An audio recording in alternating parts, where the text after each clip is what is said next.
All right, everyone. Thanks for coming. We're going to get started. I'm just going to kick it off real quick. We have another kind of information-heavy meeting here. So I apologize in advance about that. We're going to have more interactive sessions going forward, but we have several guest speakers that will be presenting today. So we're going to start with Sean from CARPC, the Capital Area Regional Planning Commission. He's going to be talking about the regional development framework and put some regional context to our neighborhood planning.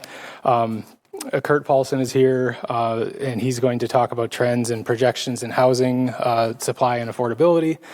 I'll talk a bit about Fitchburg's, some more background on Fitchburg's urban growth boundary development framework and our tools for farmland preservation. Mike Zimmerman from our economic development department, our director of that department, will be talking a little bit about business needs. And then Steve, our consultant with MSA, who's participating remotely tonight, will be talking, kind of overviewing the public and community input that we've received so far and talking a bit more about that and the next steps and timeline for the plan. We do have a slight change to the meeting notice that was posted, included looking at some first go at land use diagrams where that's going to be saved for a future meeting. We just recently had our conversation with WISDOT and need to follow up with them in a few weeks on some more information before we have concepts ready for reaction. So that's, I guess, kind of an overview of what we're going to do at the meeting. For anybody from the public that wants to speak, there are public comment registration forms on that back counter there. So if you fill those out and bring them up, then there will be a time for questions and comments at the end of the meeting. And I think I'll turn it over to Deanna to talk a little bit more about kind of the meeting ground rules, and then we'll turn it over to, I guess, Steve or CARPC. So thanks, Deanna. Good evening, everyone. I'm Deanna Schmidt, and I am the city planner. And I just want to welcome everyone here tonight. It's great to have everyone here in the room. This is a steering committee meeting, so what that means is it's a public meeting, but the focus here is to allow the steering committee to learn some more information, have any discussions that are needed. So we're going to kindly ask any public questions or public comments to wait until after the presentations that Brad mentioned, until after those are done. We would be very grateful if you could fill out the half sheets that are at the back of the room if you would like to do a public comment or have a public question. And like I said, we'll do those towards the end of the meeting. And let me know if you have any other questions. And I'll say too that we're going to limit those to 3 minutes at the end of the meeting. So. Steve, is there anything you want to add before I kick it over to Sean to start with the regional development framework? I think most of it has been covered. If you can hear, I sound like a frog's in my throat, so that's the reason that I'm not there tonight, so I do apologize. But we'll start with CARPC, and between each speaker, we'll have time for committee members to ask questions, kind of breaking it up a little bit so that it's not continuously through all these educational pieces. And so, yeah, we'll start with CARPC, more regional aspect. All right, go ahead, Sean. And thanks for coming tonight. This one okay? All right. Well, thanks, Brad, and thanks, everybody, for giving me a moment of your time here to go through the regional development framework, sort of what it is, what it isn't, what it does. So CARPC is one of 9 regional planning commissions in Wisconsin, and we exist so that communities can better address regional challenges that cross jurisdictional boundaries, challenges that in many cases cross county boundaries, shared challenges that regions are facing. The regional development framework Arrow isn't advancing. Maybe a tab will. No. There we go. Okay. So we're going to talk about the 6 strategies that exist in the regional development framework. 4 of them that talk about where growth is recommended to occur, and 2 that talks about where not to grow. Now, the regional development framework is largely an advisory document. And you'll see from some of the mapping, which is at a fairly rough level, that's on purpose. So the regional development framework focuses more of its energy on the concepts that we're promoting and not so much the specifics of location. This process that we went through involved, I guess for lack of a better term, painting a canvas at the regional level to accommodate a certain quantity of growth that was projected. So that's 200,000 new people within about 20 years. Now that may happen sooner and it may happen later. From my personal opinion, it is much more likely to happen sooner than it is later. And so that 200,000 is a little bit of a modest estimate.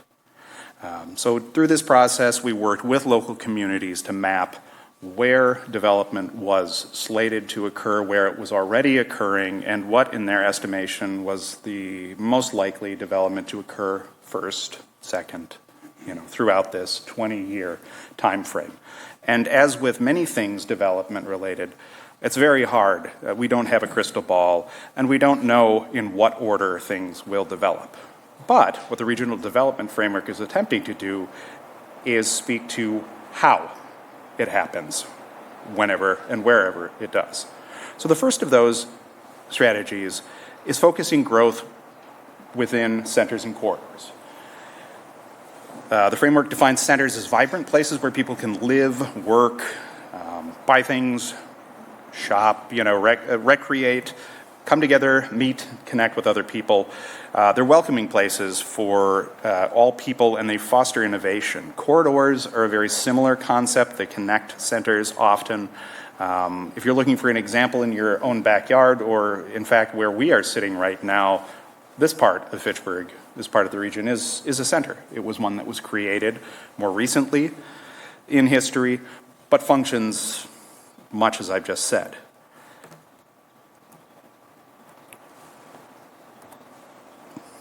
So this map here is currently showing you in green where currently there are centers that were identified. The Metro Center in downtown Madison serves as the hub or the center for business, government. It's a cultural center for the entire region. And then there are regional centers, the slightly smaller circles. Those are drawing people from multiple communities throughout the region. And then neighborhood centers, smaller still, or community centers, drawing people from across a single community. Corridors connecting those centers. Now, the map shows where regional centers could be expanded here in blue, or developed with paying attention to planning and development. This map here showing you where regional centers could be expanded or developed. Oops, I'm sorry. Same slide. Zooming in, the maps also show community centers. Those are the smaller circles. Again, this is not all of them that may exist in the future. What the regional development framework is attempting to do is locate about 40% of all growth within centers and corridors. Concentrating growth in this manner accomplishes a number of things related to the regional goals. One of the outcomes is reducing greenhouse gas emissions by bringing people closer to their desired destinations, which reduces associated emissions. Centers connected by transit corridors can further reduce car travel, and increasing the distance between the destinations can increase access to jobs, resources, personal needs. Mixed housing types with centers and along corridors improve housing choice. It reduces energy consumption and ultimately can reduce people's transportation and utility costs. The second regional development strategy is prioritizing growth in developed areas. A common example, which you've likely seen around the region, is when an outdated strip mall might be replaced with taller buildings for housing and commercial use on the ground floor. So this map's showing you where areas already developed today. That's in the light gray. Housing and business growth in already developed areas over the next 30 years is the darkest gray. And growth in undeveloped areas are in medium gray. Just a note about what I mean here when I say developed versus undeveloped. You'll notice that that map is a little bit pixelated, and that's on purpose. So because a lot of the infill and redevelopment occurs on a relatively small parcel, you wouldn't see it at this scale, even if it was the darkest gray or black that we could put on the map. So things have sort of been rounded up in a way to a larger geography, in this case a randomly assigned 40-acre hexagon. The framework's projections forecast 4 out of 10 new households and 1 out of every 4 new jobs occurring within already developed areas, those shown on the map previously. The framework's projections, here, talking a little bit more about that, 50% in already developed areas, 39% centers and corridors. With more people, we also need more jobs and wealth-generating businesses, so suitable sites need to be available to accommodate that business growth, and the framework's third strategy is planning areas for such growth to occur.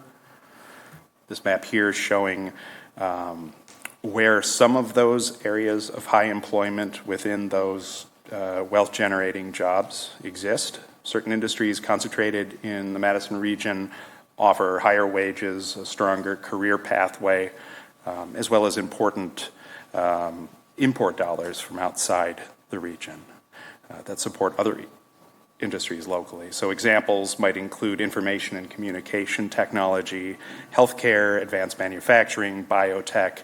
Areas in the purple shaded hexes on this map are showing areas of concentrated urban employment growth, like I mentioned. And their fourth strategy, planning complete neighborhoods. The term complete neighborhood, for those who are unaware, you might hear it used synonymously with the term traditional neighborhood development, is really aimed at finding a mixture of housing types, walkable streets, destinations where you shop, work, or play, parks, civic spaces, and other shopping, other services in a relatively small footprint. So with careful planning, the areas illustrated on the maps, these are largely in Greenfield areas, in copper on the map, could achieve those sorts of results. Because the strategy focuses on new growth, the areas are mostly on the edges of cities and villages, the Greenfield areas. These types of neighborhoods provide a wider range of housing options, provide walking and biking alternatives, and transit where it's feasible. They're more compact than conventional subdivisions and reduce the pressure to develop on farmlands and other natural areas, which we'll talk about in a little bit. So the first 4 RDF strategies really focused on where to grow, or rather how to grow. And the remaining 2 are more about areas where it's better not to grow. The 5th strategy here, projecting natural resources by avoiding protected natural areas and by enhancing what the regional development framework is calling stewardship areas. So those stewardship areas being areas that would enhance already protected natural areas by law. So that includes the 500-year floodplain and other things like, say, wetlands that could be reconstructed.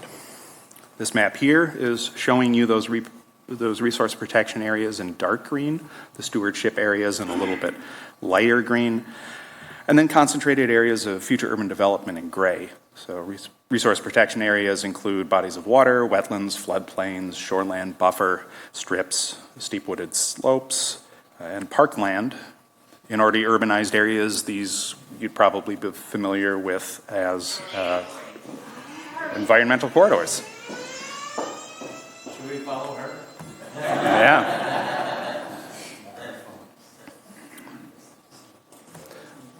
Should we follow or should I continue? All right. Well, I'll keep talking until somebody tells me not to. Because she's more south than us. Gotcha. All right. So natural resource areas are also found in locations that aren't legally protected. Those are mostly out in rural areas currently. Bringing them into an urban service area then offers that protection.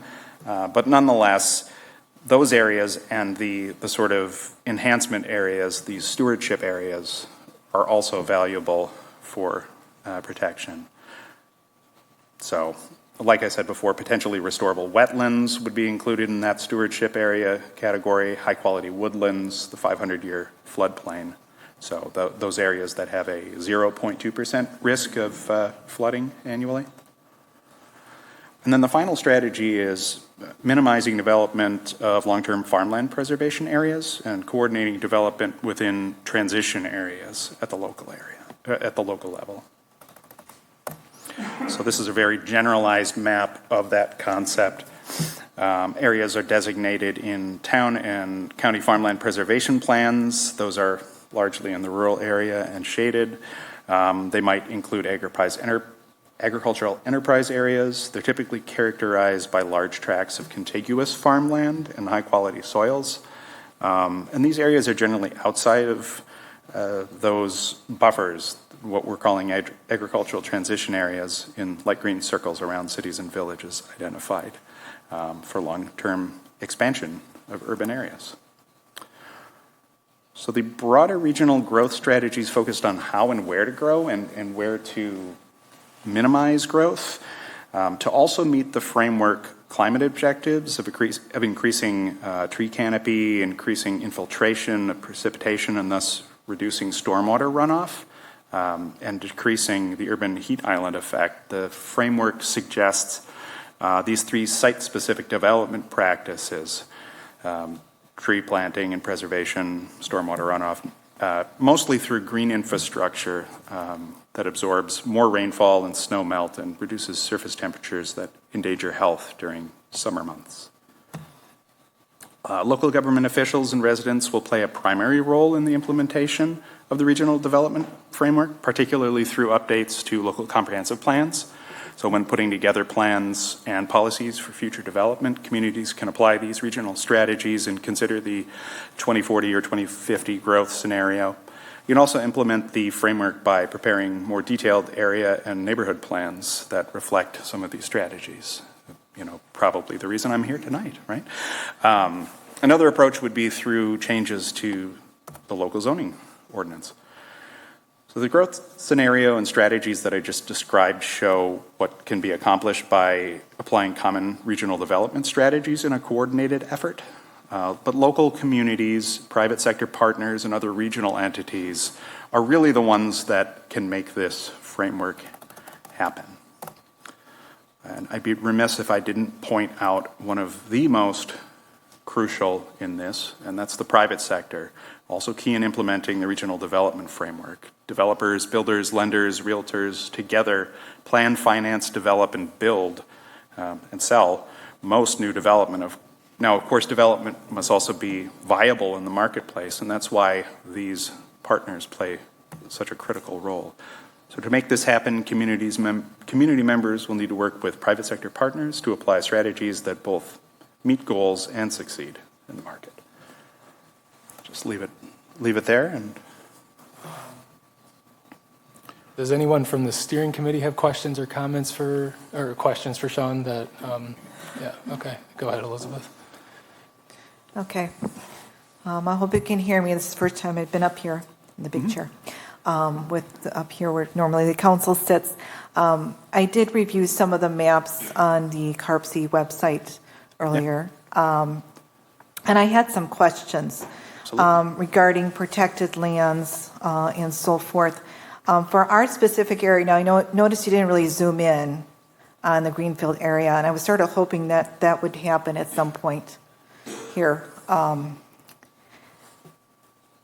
I know from what I remember of reviewing these maps, the land south of McGaw and before Irish Lane was listed as a stewardship, bunch of protected lands. I'd like to know why. And I'd also like to know, if we're going to be able to define our natural corridors better, because we're part of the Yahara floodplain, watershed. That feeds into the east side of Greenfield, and it forms also wetlands to the south side. I think we really need to get a handle on that before we go much farther in this process, so that we know what we're really talking about, what's protected versus what isn't protected. And then related to that, I also noted that the 2022 farmland preservation map signed by Aaron Richardson, that we were in a protected farmland area, so I want to know about that. And then I ran across these terms, gray field, greenfield, and farm field. So I'll leave it there. I know that's a lot of questions right at the start, but. Sure, yeah. The first question about mapping of stewardship areas versus mapping of preservation or protection areas. Like I was saying, the protection areas are those that are either currently in an urban service area and have been carefully delineated and set aside from development at this point, or they are the areas that are outside of the urban service area, and were they provided with urban service developed to an urban standard, they would most likely be designated as environmental corridors.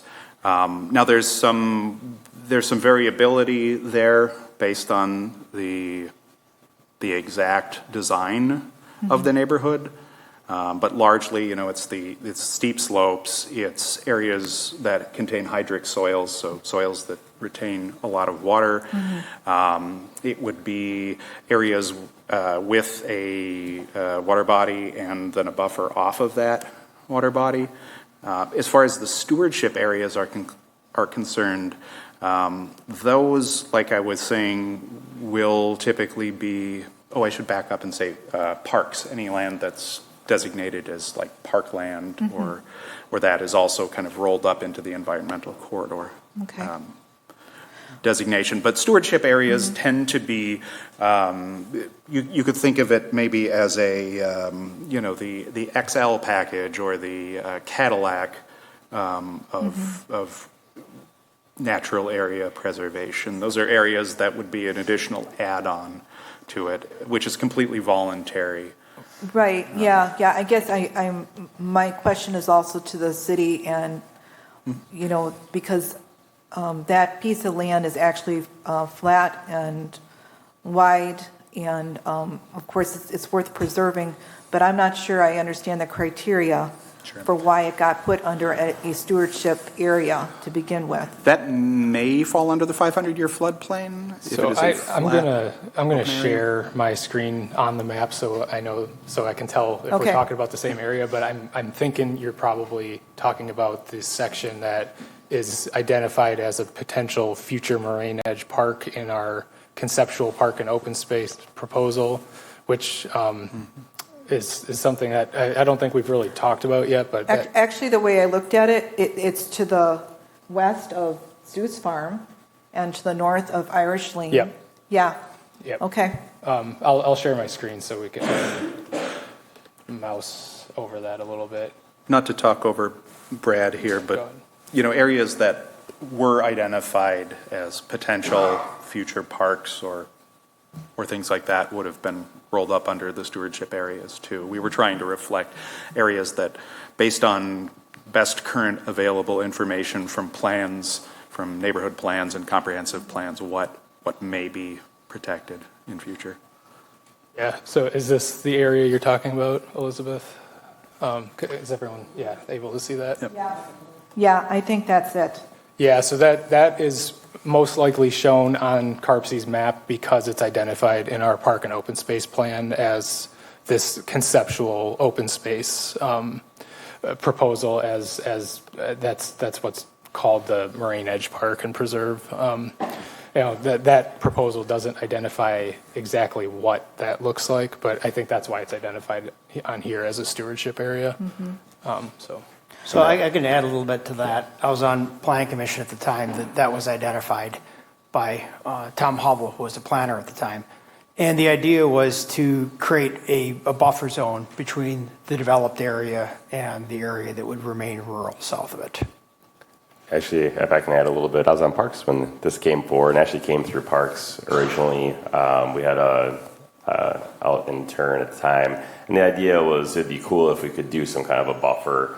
But I think the reality is that there would be a whole lot of money that would need to be done to have something like this happen, which we don't have. It's not necessarily out there. I think it was an idea that people had. If we can preserve areas in there to do as much as we can to create some kind of a natural corridor, cool. But I don't know how you could force, any of the landowners that own this to sell it for a Marine Edge Park anyway. So I think it's one of those things that it'd be neat to do. I think if we can, at least in certain areas in that area, great, but I think it was more of a aspirational thing than reality.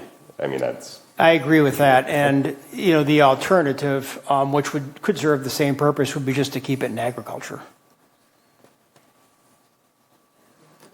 So I'm remembering most of your third question, but not your second.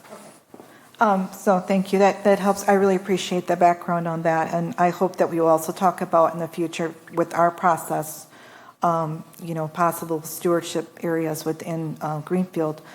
I think there was two more questions. One was the 2022 farmland preservation map, which maybe Aaron could talk a little bit about since he signed it, but maybe doesn't remember what he did. And then also these terms that came up in this medium density proposal that is now facing the city council for a new category, medium high density.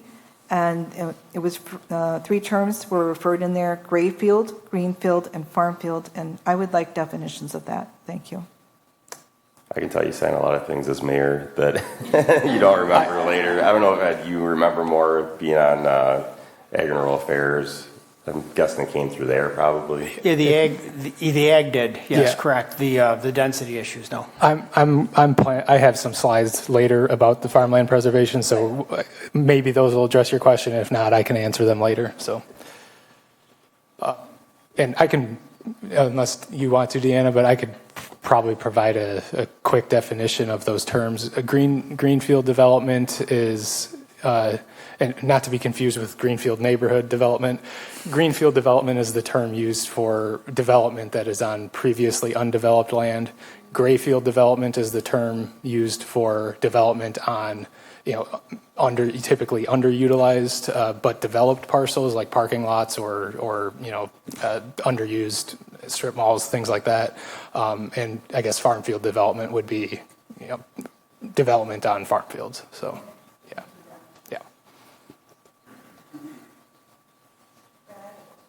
Yeah. Can you go back to slide number 6, which was strategy number 6, and just talk a little bit more about long-term farmland preservation and what criteria you use to determine what areas are within that and how that works moving forward? Yep. Please. And not to, I'll let you answer that, Sean, but I will also be talking about that a little bit from Fitchburg's perspective later as well. So, yeah. Yeah. Yep. All right, so we'll get there shortly. So this one, yes. Farmland preservation areas in here refer to areas that are represented in the farmland preservation plans that all the towns and a couple of the incorporated municipalities adopt. And so this is coming out of the Dane County Farmland Preservation Plan. So that rolls all of those up into one map. So criteria for being farmland preservation, it is typically A1 exclusive zoned agriculture. And I think the other main criteria is that the landowner, the operator, is requesting farmland preservation tax credits on those acres. So they ask for inclusion in that plan, they're included, and voila. So that's a local control, basically, is what you're telling me. Yes. Okay. Yeah. Okay. Thank you. Yeah, go ahead, Ed. Question for Sean. So, Yes, sir. CARPC, how do you define and identify corridors that would be development corridors, and what corridors have you identified in Fitchburg that impact us in general? Yeah, let me run up to the corridor map if I can find it there. I think any one of these maps will show corridors. Brad, you don't happen to have the our mapping application open at this point, do you? I have Or did you the close that stewardship already? one open right now, but I can try to open the we other can one. talk off of this one here. So currently, let's see, Fish Hatchery Road is, I'm having trouble seeing my own map. It's so small on this scale. The criteria for being a corridor is mostly a mixture of uses, slower traffic, not necessarily traffic volumes. Traffic volume can be fairly high, but typically speeds under about 40 miles an hour. Something that you might see yourself walking along the side of it. So bicycle and pet infrastructure is usually present in corridors. Now, whether it's an existing corridor or one, that could be in future a corridor, I think that's up to the local planning. But the ones that we identified on here, we're either seeing lots of infill and redevelopment along that stretch, or to varying degrees already met that definition of a corridor. So a corridor, by your definition, may be very local, as opposed to something that leads from one community to the next, like Highway 14 does, Sure. or 18 and 151. Right, yeah. It may be a little bit confusing or easy to mix the notion of, say, a corridor with something that's called elsewhere a transportation corridor or an arterial. So that's not what you're talking No, that's not what we're talking about. A corridor in our definition here would be sort of like a stretched out center. So within relatively short distances, whether by foot or bike or car or transit in some cases, you could get from residential to commercial to any other land use in close proximity. Okay, thanks. Yeah. Any other questions from the steering committee? All right, Kurt, are you ready to, thank you again, Sean. I really appreciate you coming and presenting that information and answering questions. So I'll turn it over now to Kurt to talk about housing.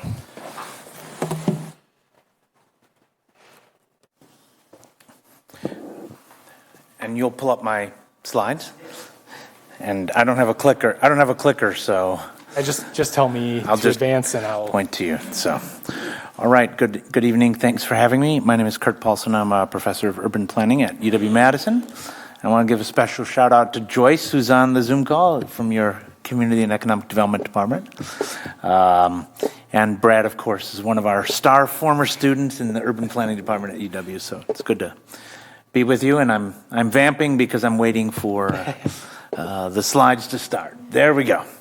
So I appreciate the complexities of all the issues you're facing in terms of thinking about this reasonably unique and large area of land in your city, and some of the trade-offs and tensions you're facing between growth and preservation. So I've been asked to talk to you just to give a context of the Dane County housing market and some of the housing demand and pressures we're facing in the market. So I use this slide. I don't know if it's all that helpful, but it helps to explain that when we think about the affordability of housing, there are issues and demand drivers that come from households and jobs, and we're in a pretty high growth area in terms of population and job growth. And that's largely what's driving the demand.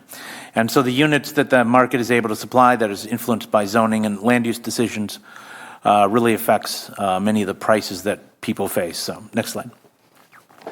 Right, so whenever you think about the housing market in a region, you put it in context, and in the upper right-hand corner, kind of highlighted in yellow, is the kind of average annual growth rate.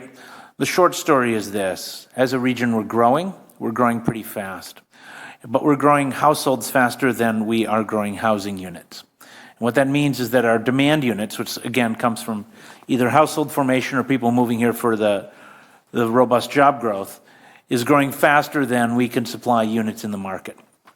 And that's why, as I'll show you later, our vacancies are going down and our prices are going up. Right? One thing we also point out is that renter household income has been growing quite fast, which suggests that there's a large number of higher wage workers who would prefer to own if they could own, but since there's nothing for them to own, they rent. That also puts pressure on our rental market. So we're facing pressures on all sides in our housing market, largely driven by population and job growth, which, again, is a good thing. And as Mike Zimmerman will talk to you later, there's even greater demand for business and job growth and investment in cities like Fitchburg and my own city of Middleton. Next slide. Okay, I always like to set the table to tell us who are the households that we're trying to house, who are the people in your neighborhood, to misquote Mr. Rogers, who are the future and current residents of the county. And there you see that unlike most counties in Wisconsin, middle-income households are not able to afford a home to purchase. They are steered to the rental market, and that we have a very high median household income in Dane County. Again, strong job growth, strong income growth. People who make above the median income are able to afford a home, and housing's not a significant challenge, right? But particularly for the people who clean our office buildings, take care of our kids, take care of our seniors, people on the lower end of the wage scale, housing's a real stress and a real problem. And I'm sure that if you surveyed your workers in Fitchburg here, you'd find many who live in Rock County, Janesville area, or commute all the way from maybe Mazo or other parts in the western county. Next slide. So this just gives you a distribution of the types of housing we have in Dane County. We have a large number of single-family detached. This is also, these slides are from the Regional Housing Study, which Fitchburg participated in, and the report is coming out very soon. And it was more than a year-long effort of every municipality in Dane County, private sector, public sector, a real interesting project. But what we are short of is, in particular, what's called the missing middle, the attached homes and the 2 to 9 unit buildings, the kind of smaller multifamily townhouses, twins, condos, and the like. Next slide.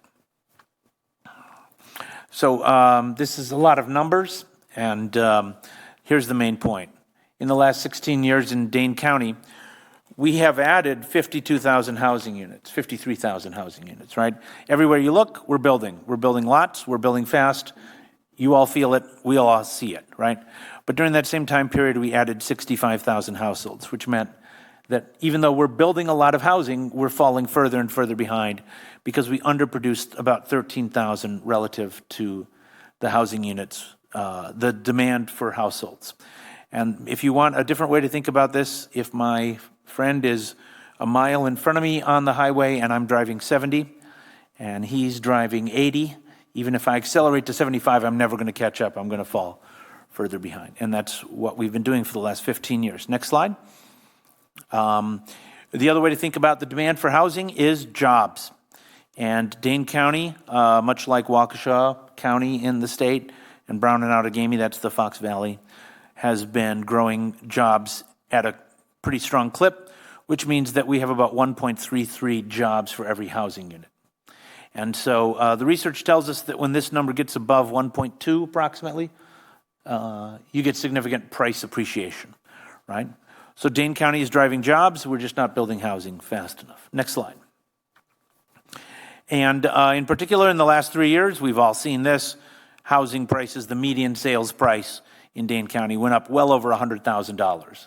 So here's where I always say, raise your hand if your income went up over $100,000, and nobody raises their hand, right? So that means about 38% increase in costs. And when you try to hire police officers and teachers and nurses, this is why they can't afford to find anything anywhere close to their price range within a reasonable commute. Next slide.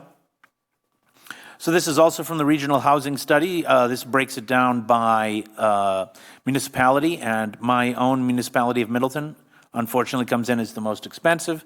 Median sales price well over $500,000, and there you see in your city of Fitchburg over $400,000. And this comes from 2021, 2022 data.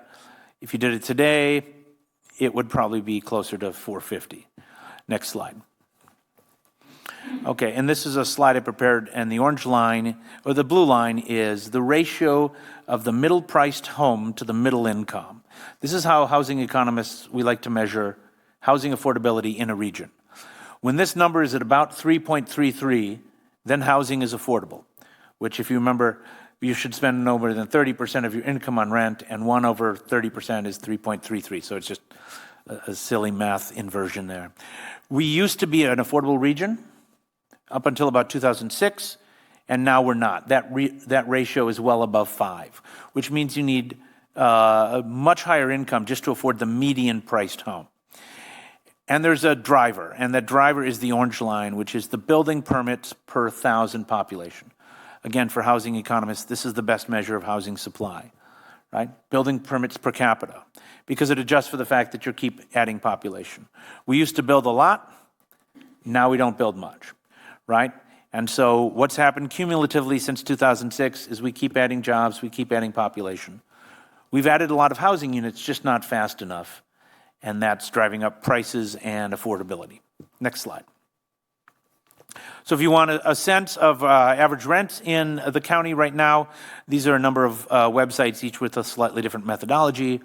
The median rent, and again, this is the middle of the market, not adjusting for older Class C or newer Class A buildings. But you can get a 1-bedroom for about $1,300 and a 2-bedroom for about $1,700. And this is the median of the market, and much like many of you, my mortgage on my 3,000 square foot nice house in Middleton is far, far less than a median rent of a 2-bedroom home in Dane County, right? Because I was very lucky to buy many years ago. Next slide. And since this comes up all the time when I'm running around the county talking, I made this slide because people say, what's happening in rent? Why is rent going up? We're building all these units.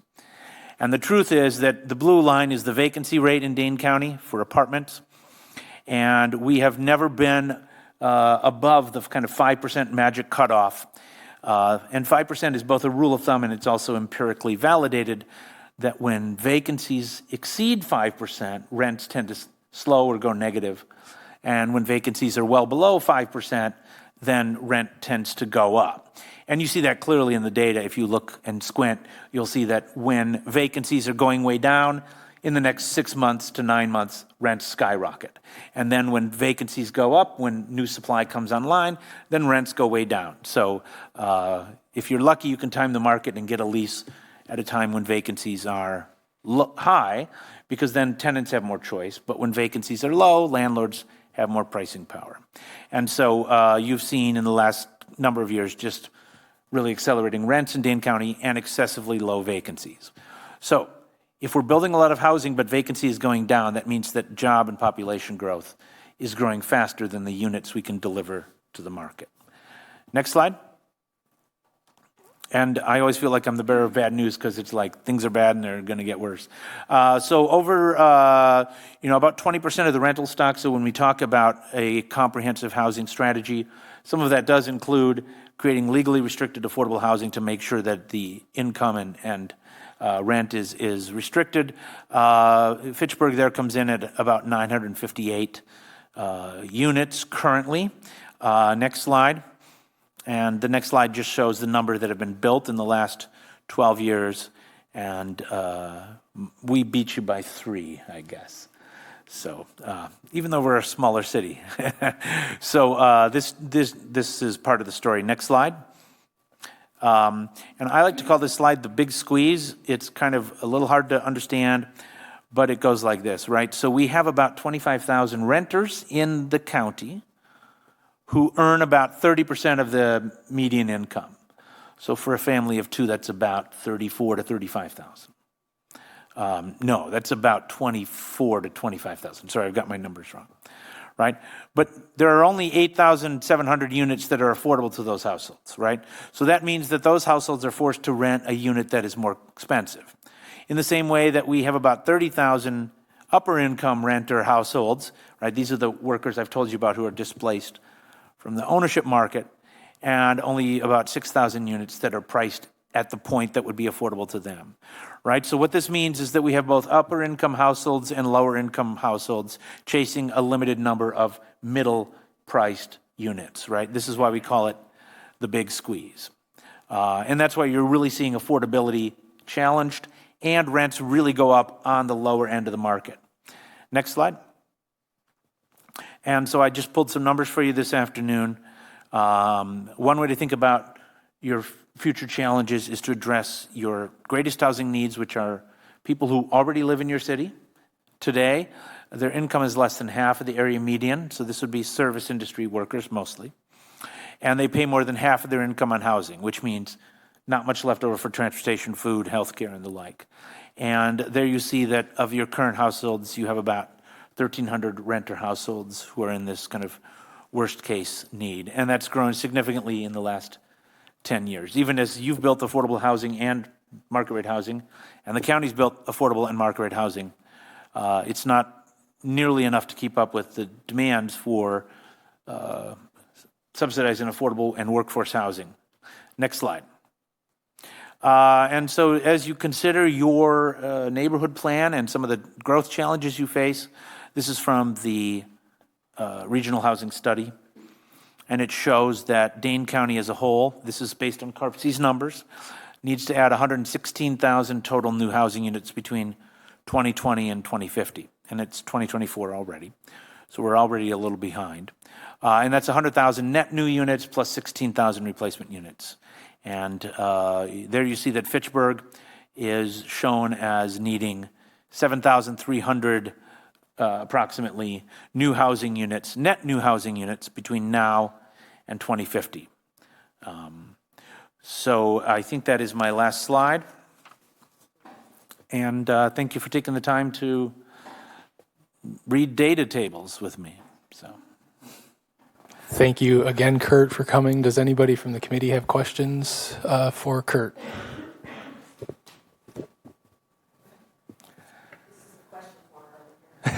That's good.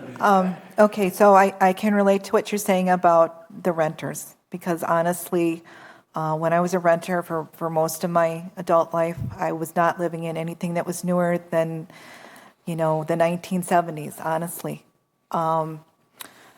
That said, when I have lived in Madison, Middleton, and around here, what I saw was a lot of approved condo development in the upper end, and also apartments that were also in the upper end. I know there was a slide where you talked, it showed 8,000 and then, how little there were on the lower end. And then there was quite a bit more. And I'm just wondering if, people are very averse to capping rents or anything like a rent controls. But it seems to me as though we have a lot of stock in certain income categories and not in the lower end. So what could be done to reapportion that so that not only on what gets approved at City Council, but also what is existing? Mm-hmm. How do we know about the occupancy there? Because there's some stuff that's going, into, B&Bs. There's a lot of housing in Madison that's starter homes that are rental. No, it's not on the market. What about these other factors? I mean, I'm sympathetic to what you're saying, but I think we have to realize that I do feel that there is housing out there. It's just not going to the people that need it because the owners have a bottom line that they are not willing to adjust or lower. So there's a lot to unpack there, but I think what we see in the market is that when there's a shortage of housing and vacancies, that does give landlords the pricing power, and that part of what is driving rent growth in the last couple of years is that construction costs of new have gone really high. Operating costs have also gone high. So within economics, we know that when the cost of building something new goes up, the cost of existing stuff also goes up, right? And so construction costs are really high for buildings. So of course, it is the case that investors and property owners are only going to be able to invest and create new housing at the higher end of the market, absent some government subsidies. Because as you know, in Wisconsin, municipalities have no legal authority to regulate or adjust rents in any way. So the two ways we think of addressing this is building more supply at all price points. And because the market, it's real expensive to deliver new housing, that's going to be newer housing. That's going to attract current and future residents who can afford to pay that. And then what happens, and we know this empirically in all the good research studies, is that when you build a new unit of housing, even though it is expensive and at the top end of the market, it creates what we call a chain of moves, because someone moves into there, and then they vacate another unit that alleviates some pressure on that market, and eventually it filters down to lower wage people. So we already know that if you don't build enough housing, you're really going to drive up the price on the lower end of the market. But we also know that you can't build anything new that's anywhere close to affordable unless you're using one of the various sorts of production and subsidy programs, such as the low-income housing tax credit. So what a city can do is, which you have done, and a lot of cities, Madison's doing this, Middleton, Sun Prairie, is when a developer comes in and wants to participate in the low-income housing tax credit program, which is a federal state partnership program, cities can help in terms of waiving fees, accelerating development timelines, providing TIF and other sort of financial assistance to help make the project cash flow so that you can get the affordable housing.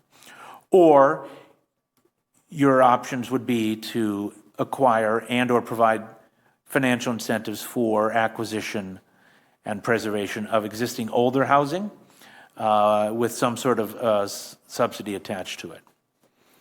So in terms of condos, we actually don't build many condos in Dane County at all. Haven't done that in the last 15 years. And we just on a call, and a lot of people want that, right? They want that kind of move down product. I'm getting up there in age. I'd like to move to a condo and not have to shovel and mow, right? Seniors moving down, young folks starting out. There's just no condos available. And given construction costs the way they are now, you can't build a new condo for anything less than $400,000, right? Which again is not affordable for a teacher or a nurse or a police officer starting out. So what people see is they see new construction of apartments and they see those rents as pretty high. And the only way you can get new construction to alleviate your supply shortage is at the higher end of the market or with subsidies. I hope that answers. There was a third question in there that I missed. No, that's okay. It just sounds to me a little bit like trickle down. Well, that is how we've designed a housing market that the housing you get is based on the income you have, right? I know, but I came of age in the Reagan era, and trickle down economics really just didn't work. So I'm skeptical. I don't mean in disrespect to you, but right. I just. Well, I just don't think that the answer is necessarily building a ton of housing. I think it's to research what we have on hand, and you've certainly done a lot of work. I can appreciate that, but I guess I really need to see the numbers drilled down in Fitchburg to understand the vacancy rate that we have here in Fitchburg versus the occupancy rate. And there's also there are corporations that are owning and running this housing as well. So to me, this is a very complex problem, and you give us a lot of information, and it's kind of hard for me to take in all at once. So I'm going to need to review your presentation, I think, a few more times before it settles in. I just need to process it. But anyway, I thought I'd manage that comment because I don't want us in Greenfield to feel like a sense of guilt about this problem that has been developing for probably 30 years since I graduated from college. It did not happen overnight, and I don't think it's going to be rectified overnight. And I'm sorry, I'm getting emotional here, but I'll end it there. Thank you. Any other questions? Yeah, Randy? You mentioned condos, and why are condos not being built? I mean, I get this question all the time. I mean, I think I know the reason, but I'd like to hear from you. Yeah. Because I'm interested in a condo as well, but they're just not out there. And I get this question Yeah. all the time. Yeah. The State Journal keeps calling me about this question all the time. Right, so there's a number of reasons, right? Many of them structural, many of them beyond our control, right? So one is condo defect liability and warranty laws with regard to builders. That's above my pay grade in terms of law and liability. But you talk to most developers and they will say that the risk-reward calculation is not there for condos other than a condo that would sell for well over $700,000, right? Because you can always make it work downtown Madison with a view of the lake.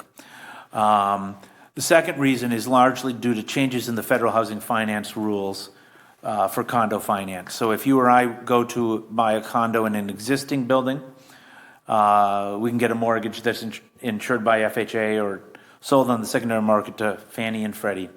But for a new condo in a new building, until 80% of those are sold, you can't, which means that the lender who's going to lend on that has to do it as portfolio lending.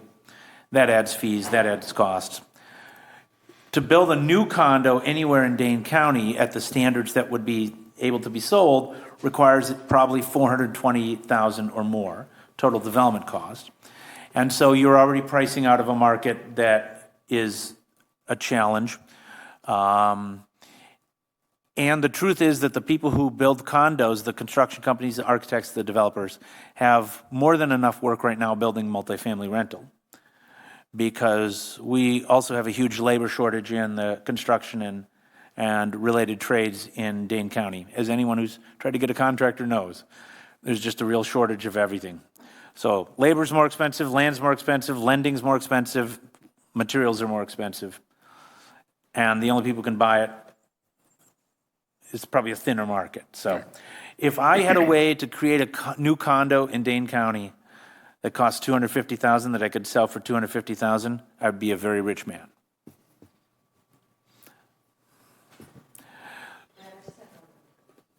Can you just talk a little bit about future growth projections? I know you don't have a crystal ball. All the data that you showed was what's happened up until this point. Kind of relative to the fact that two things are happening. Population is aging, so I would assume that as the population ages, that some more housing might become available, existing housing, and birth rates are slowing. So how is that sort of factored into growth projections? But those are macro trends in the United States, and they do depend on various assumptions about future birth rates and immigration rates. That being said, Dane County and Madison is not experiencing that same trend of an aging population and declining birth rates.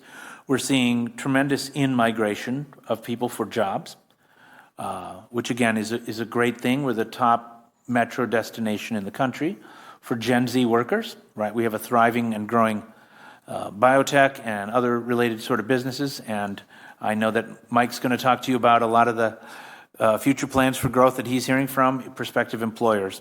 So the growth projections come from CARPC and are based on a kind of projection of future housing demand and future households, and I actually think they're an undercount. I think we're not going to need to add 116,000 new housing units in this county. I think it's going to be closer to 200,000. And one of the reasons I say that is the census data that I look at tells me there's 100,000 people who work in Dane County but don't live in Dane County.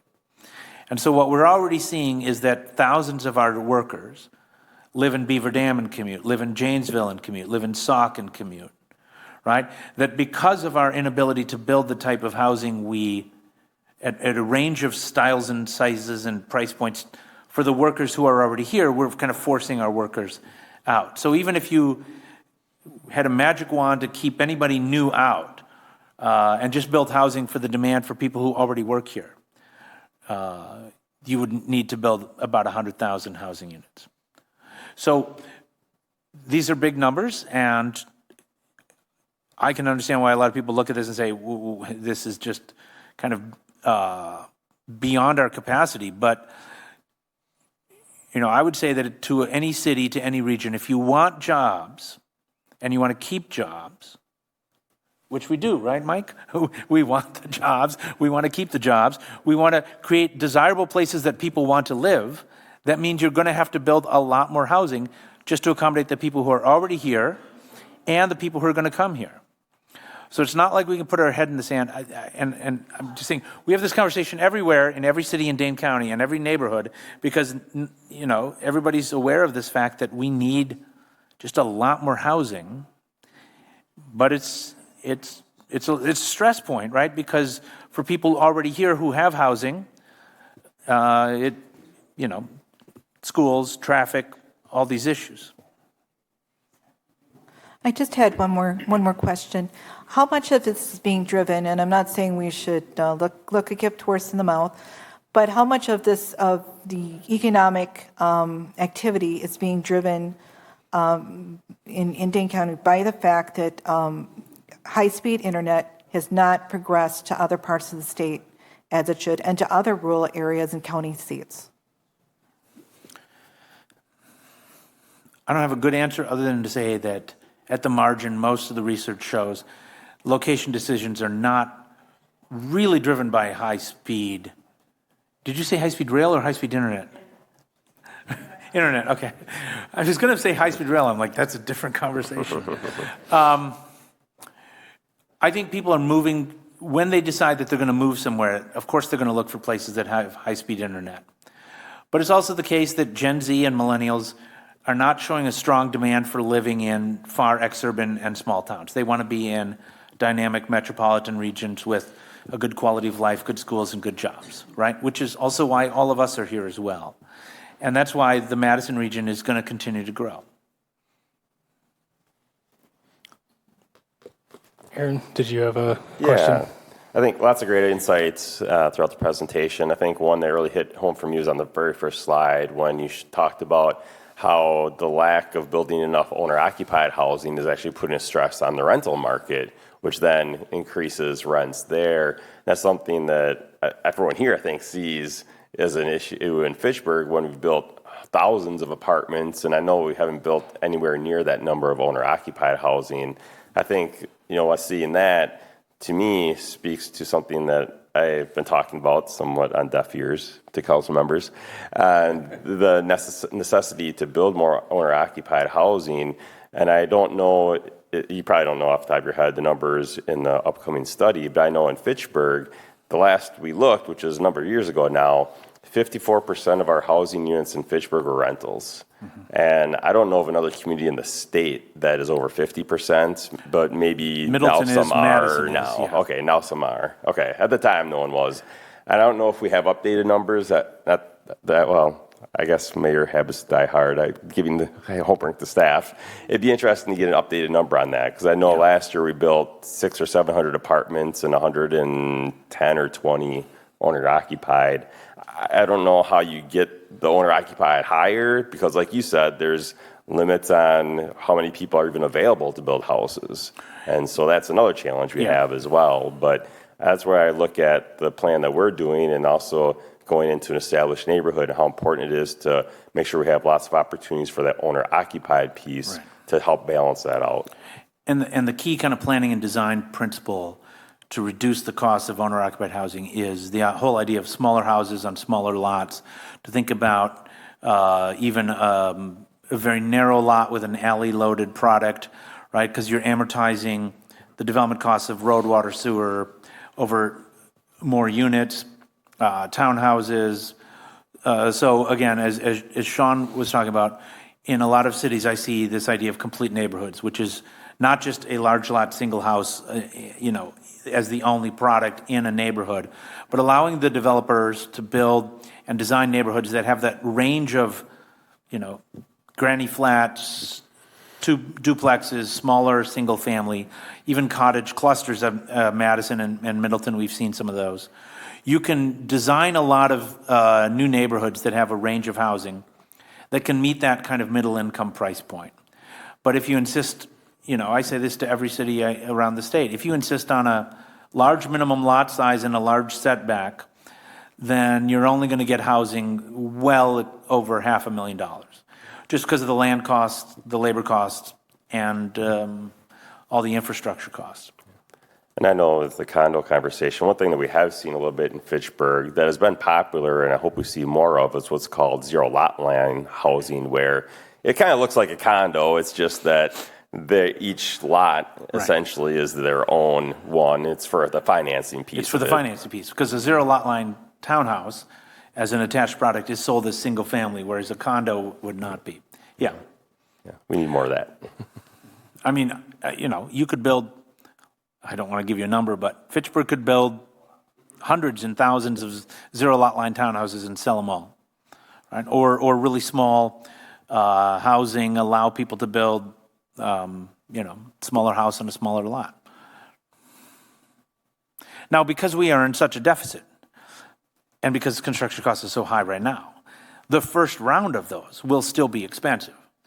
We had a new subdivision in Middleton I approved on the Plan Commission, and it has what many people would think of are really small houses on really small lots, and we're able to work with the developer and get that price point all the way down to 420, which is a lot more than the house any of us afford, right? So There's a Viridian development on the corner of Lacey and Seminole that started out at $300,000 a piece, and they're now, I think, over 425 or something like that.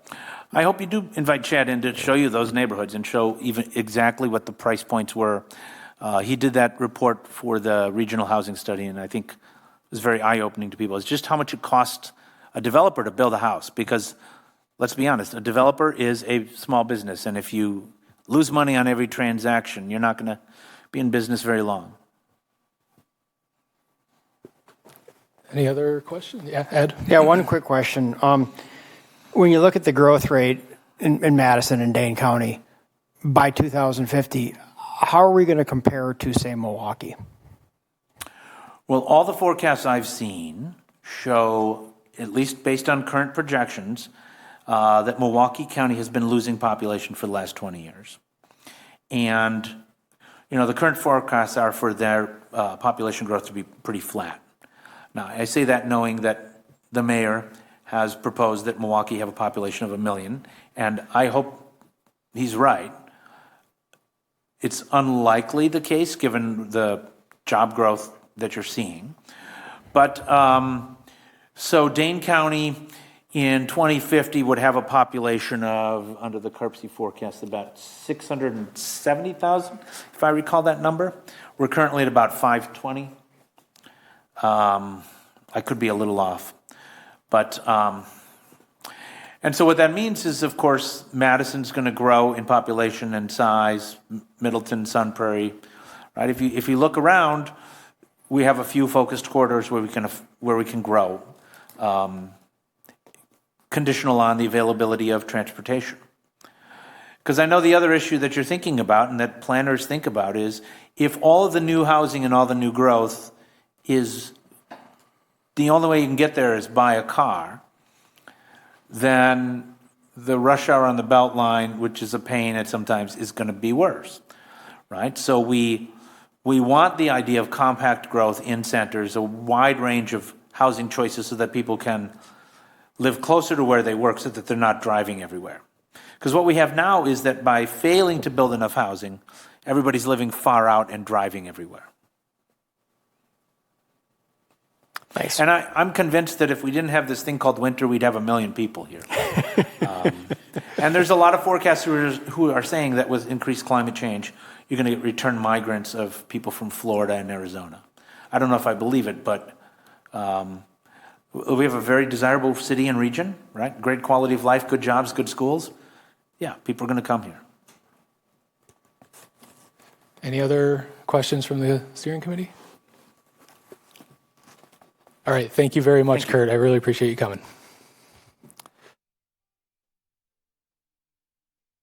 Mike, do you want to talk about business needs next, or do you want me to go first? I'll go first. Okay, thank you. All right, one second, everyone. I just need to share my screen and load up my slides.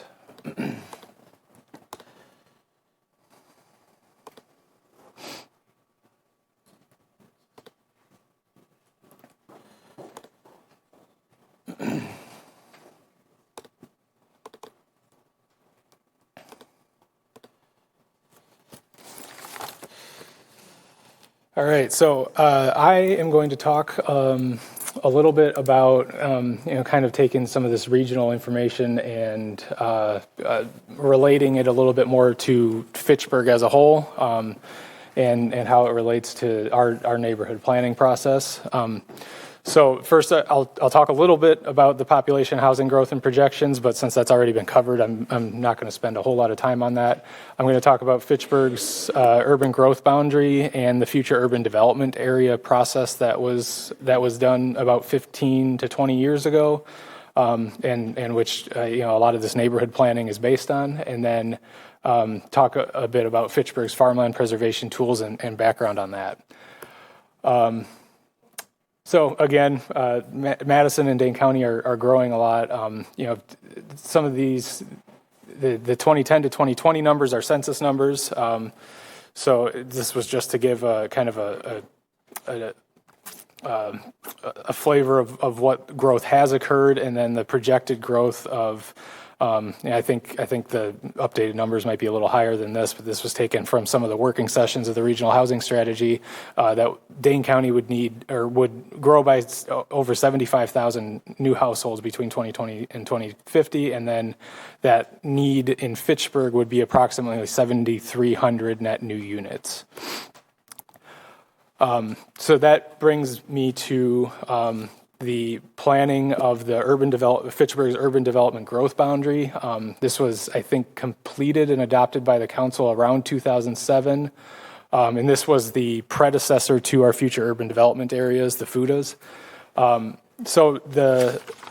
This was there was a multi-year process to come up with this future urban development growth boundary. Some of the goals that were set by the council of this growth boundary were to protect natural areas and farmland, control the rate of urban growth, and basically provide for the sustainable long-term provision of city services, sewer, water, things like that, and do them in a way that they can be financially sustainable over time. So when this process was gone through, there were several methods considered to kind of determine where that urban growth boundary would be. There was a concentric model looked at that was basically taking existing growth and kind of buffering that as kind of like an even growth from the existing urbanized area.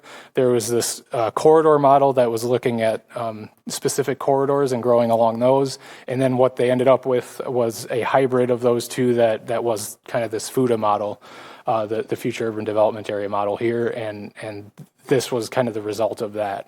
You can see here, this was this has the North Stoner Prairie area, the East Neighborhood area, the McGaw, and then you have South Stoner Prairie and Greenfield neighborhood plans that we're currently doing, and then we have the East Highway 14 area here. This study area that needs to be looked into for sewer service a bit deeper because it can't. My understanding is it can't be served by gravity sewer as it is now, and then this kind of southern adjacent to Oregon FUDA here. In addition to this growth boundary that was set up in this process, there was also the comprehensive plan specifies a maximum of 75 acres a year of urban service area expansion. The city, at least in recent years, has been under that maximum. So our urban service area has grown by less than that 75 acre maximum per year on average.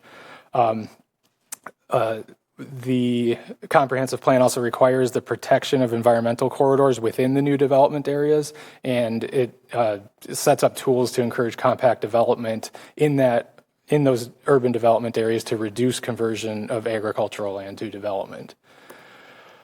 So that leads me to the FUDAs, the future urban development areas, and I think I'm just going to refer to them as FUDAs for the rest of the meeting.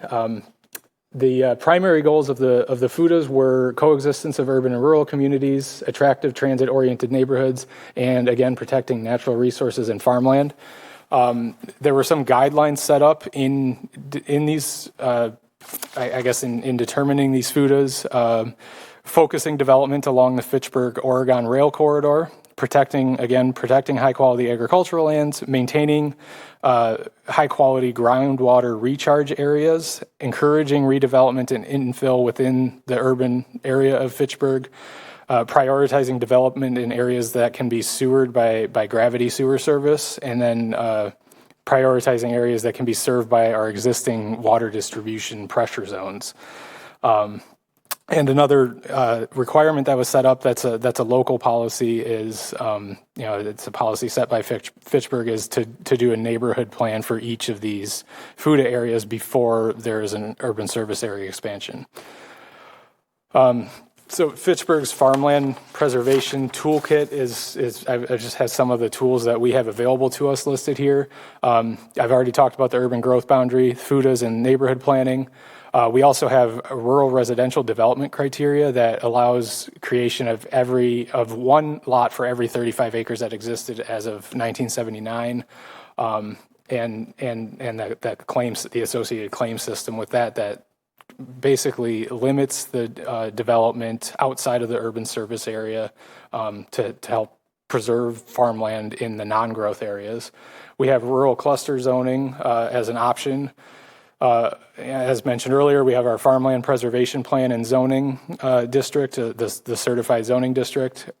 We participate in the state farmland preservation program, which allows agricultural landowners to claim those preservation tax credits.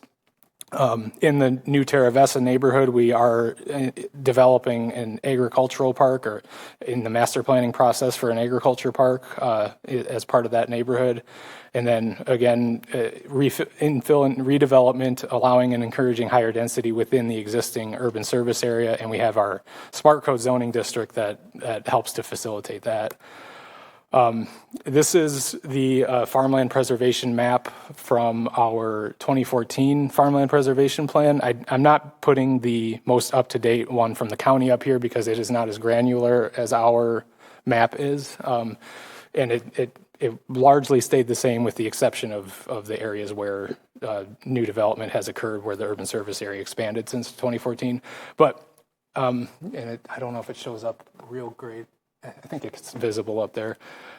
There are 3 agricultural preservation areas set up in our farmland preservation plan.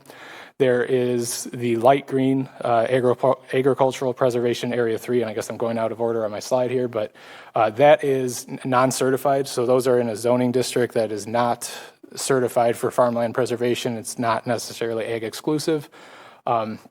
The includes agriculture, wetlands, existing farm buildings, residences, existing agriculture, but it's non-certified. Then we have 2 preservation areas that are certified. They're within a certified zoning district. The area 1 is intended for long-term farmland preservation, and that's kind of that medium green. And then when you have the medium green with the black hash overlay, that's currently certified, but that's intended for short-term preservation, and those are areas within the designated FUDAs. So what that does is it sets those up as, the farmers can claim tax credits in there, but it was expecting that within the 2050 planning horizon of the comp plan that those areas would eventually develop. And I just relate kind of Fitchburg's neighborhood planning process and our development strategies back to the regional development framework. And, the 2 top ones that Sean mentioned, focus growth in centers and corridors and prioritize growth in already developed areas, is a big part of Fitchburg's growth strategy in the comprehensive plan. That's happening. I wouldn't say it's not relevant, but it's a little less pertinent to this neighborhood planning process, but the plan complete neighborhoods, plan areas for quality business growth, protect important natural resources, and preserve farming areas are all kind of a big, big component of the neighborhood planning process. So, yeah. Any questions from the committee on any? Did I answer the farmland preservation questions that you two had from earlier? Website, the city website? Yeah, it is on the website. I can send out a link Yeah, if you to could the send committee. out, Yep. that would be great. On the green striped land, when that decision was made, I mean, were farmers consulted and told, okay, this is not going to be, Ag 1 exclusive forever? I mean, were they really included in the discussion? I was not here during that process, but my understanding was that some of the decisions on what was included and what wasn't was based on landowner preferences.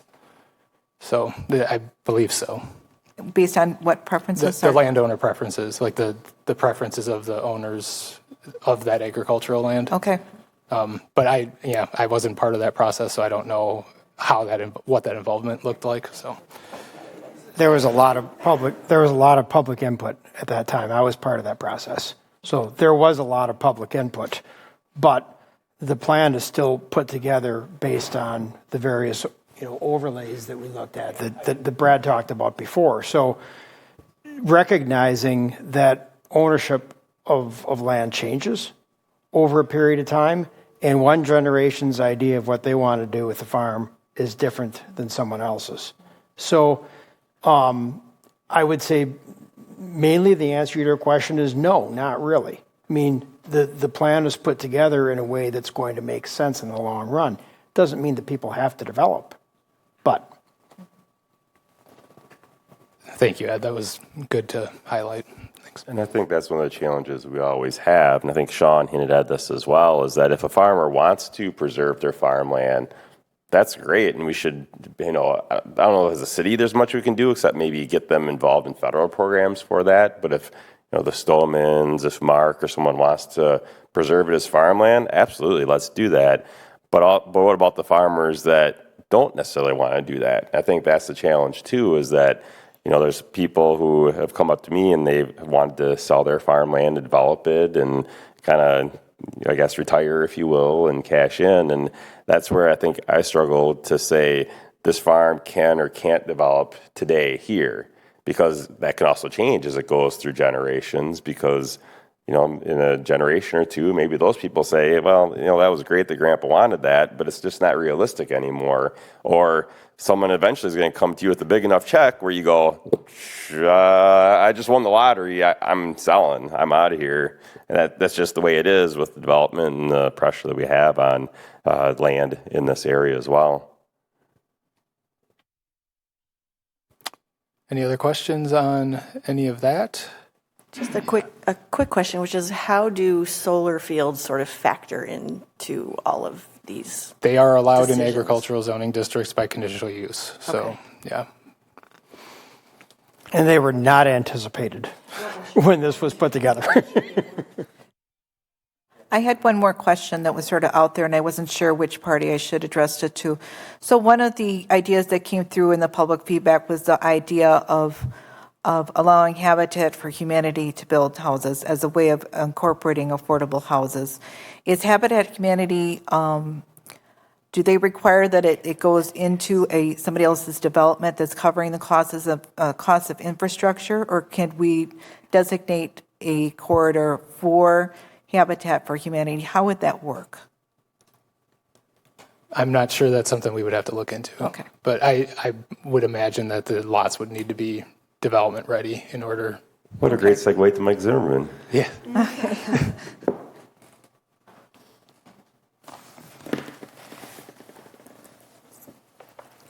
Good evening, everybody. I'm Mike Zimmerman. I'm the Economic Development Director for the city and also staff the Community and Economic Development Authority. And to your question about Habitat for Humanity, we actually worked with them on a really nice project in the Renaissance on the Park development. That was a development that was put together by a regional developer by the name of Tom Ellison, and they built some smaller lot single-family homes. And then there was a southern portion that was going to be designated for condominiums. And that's when we experienced kind of the housing bust at that time. And then Tom ended up working with Habitat for Humanity to take over that area that was designated for condominiums. And I think we ended up with about 36 kind of smaller lot, single-family homes working with Habitat for Humanity. But Tom Ellefson had already installed kind of the streets and the utilities and the infrastructure there, and then partnered with Habitat to come in. We also staff the Housing Advisory Committee, my colleague Joyce Fry and I, and one of the things that we just recently talked about is reaching out to Habitat for Humanity again to have a conversation, because we know that they have interest in doing more in Fitchburg. So how can we kind of partner with them, maybe with some of our landowners and also developers, to see if we can find kind of that tract of land again, and to look at opportunities to maybe work with them and partner again. The other thing is, before COVID, there were some conversations with Habitat for Humanity about everybody kind of thinks that their focus is only on kind of single-family homes. But at that time, they had floated the conversation with us about could we work on kind of a townhome project there, and maybe looking at what you mentioned earlier, Aaron, the zero lot line concept. So that's why we would like to revisit those conversations with them to see if there's another opportunity. The other thing that's transpired since their development here in Fitchburg before, we've closed 3 successful tax increment districts, wildly successful tax increment districts here in Fitchburg. And with our elected officials' leadership, they kept them open an extra year, which we can do by state statute, if that last year of increment is used to put into an affordable housing fund and a housing fund. So when we close those 3, we currently have $8 million in our affordable and housing fund that's available to us. And if I can just segue on that real quick, and then we'll get to the business stuff. But we're currently looking at developing 3 programs and use of some of those dollars. The first one that is getting launched already this spring is called an Efficiency Navigator program, where we're working with Sustain Dane and Elevate Wisconsin to look at some of those smaller, older multifamily mom and pop owned multifamily rental housing here in Fitchburg. And they're going to identify probably 8 to 10 of those property owners and kind of do an energy and efficiency audit and look for where can we do some efficiency energy upgrades. The other thing we asked for specifically as Fitchburg is, would they also look at it from a fire safety standpoint as well. So that program will get launched. We've allocated about $400,000 for this first round. This is kind of mirroring what they've done in the city of Madison and also in Kurt's community of Middleton. So we're going to see how this works. It's a pilot program for us. If it works well with the amount of multifamily rental that we have of that age and kind of product, we may look to add more dollars into that bucket. So that's one program that's moving forward this spring already. The second one that we're looking at is how do we increase the supply of new affordable multifamily rental housing stock. And we got this idea from a tour we took of some of John Flatt's projects out in Shorewood Hills. And the Boulevard on University Avenue and then the lodge across from Super Target. And when we were touring those buildings with John, we found out that 10% of the units in each of those developments are priced at 60% of median income. And the Village of Shorewood Hills provided tax increment financing to allow that to happen as far as the project perform and the economics. So we are working with Venture Capital right now. They did the building Terrace Point, where the juice plant used to be in the old dairy on Fish Hatchery Road. That's one of their projects. And then Ochala Springs, just east of UW Credit Union, is one of their buildings. North of that Ochala Springs, they've got a building under construction right now called Avalon, right along Index Road. That's hopefully going to be our pilot program to try that model here in Fitchburg, to look at incorporating 10% of the units. That building is going to have 170 market rate apartments right now, but for us maybe participating through the TID district to incorporate 10% of the units at 60% of median income. So that's program 2. Right now they just submitted their project pro forma to our financial advisors, Ehlers and Associates. So Ehlers is doing that review, and then hopefully we will establish the parameters of that program and bring it forward to the Housing Advisory Committee, to CETA, and then ultimately to the council and elected officials to see if we get their green light to proceed with that program. Then the last one we've been working on is what we're calling our rent-to-own townhome workforce endowment program. And this is kind of targeted towards that missing middle as far as ownership. But as Kurt pointed out, when we talk about ownership, it's targeted towards people that are at 80 to 100% probably of median income, because everybody's definition of affordable is different. And even if we were able to do this program in probably 10 townhomes in that zero lot line model there, we're still looking at units that'll probably be at the price point of $400,000. Just in the current construction cost interest rates environment. That's as low as we can probably get at this point in time. But that would be an important market to provide some new inventory and supply to. And hopefully, as the market starts to balance itself out, both from construction costs and interest rates, maybe if we're able to do one set of 10 and it works well and it functions as the endowment as our advisors have modeled it as, then maybe we can go and do another 10, after that. So that's our third program. We've got an updated pro forma from our consultants that have looked at that program. And then we've had some legal analysis because there's risk involved with that because CETA would probably own the land and the development during that rental period until people transition to conventional mortgages within 10 years. But that's another program that we're looking at and evaluating right now. So those are three tracks that we're going to use some of that $8 million. And this is new for us. We're learning as we go along. The council put in the budget for 2024 a new position for our department, and so we'll be recruiting for that this spring, and that's going to be a housing initiatives and program specialist that will hopefully allow us to have additional staff capacity to look at these programs, but also to build their knowledge and skill set so we have that expertise more in-house here and get to work with great people like Kurt and Sean at our partner entities and organizations there. So any questions on those before I just give a little overview on kind of industrial, the need for industrial land here in Fitchburg? Any questions at all? No? Okay.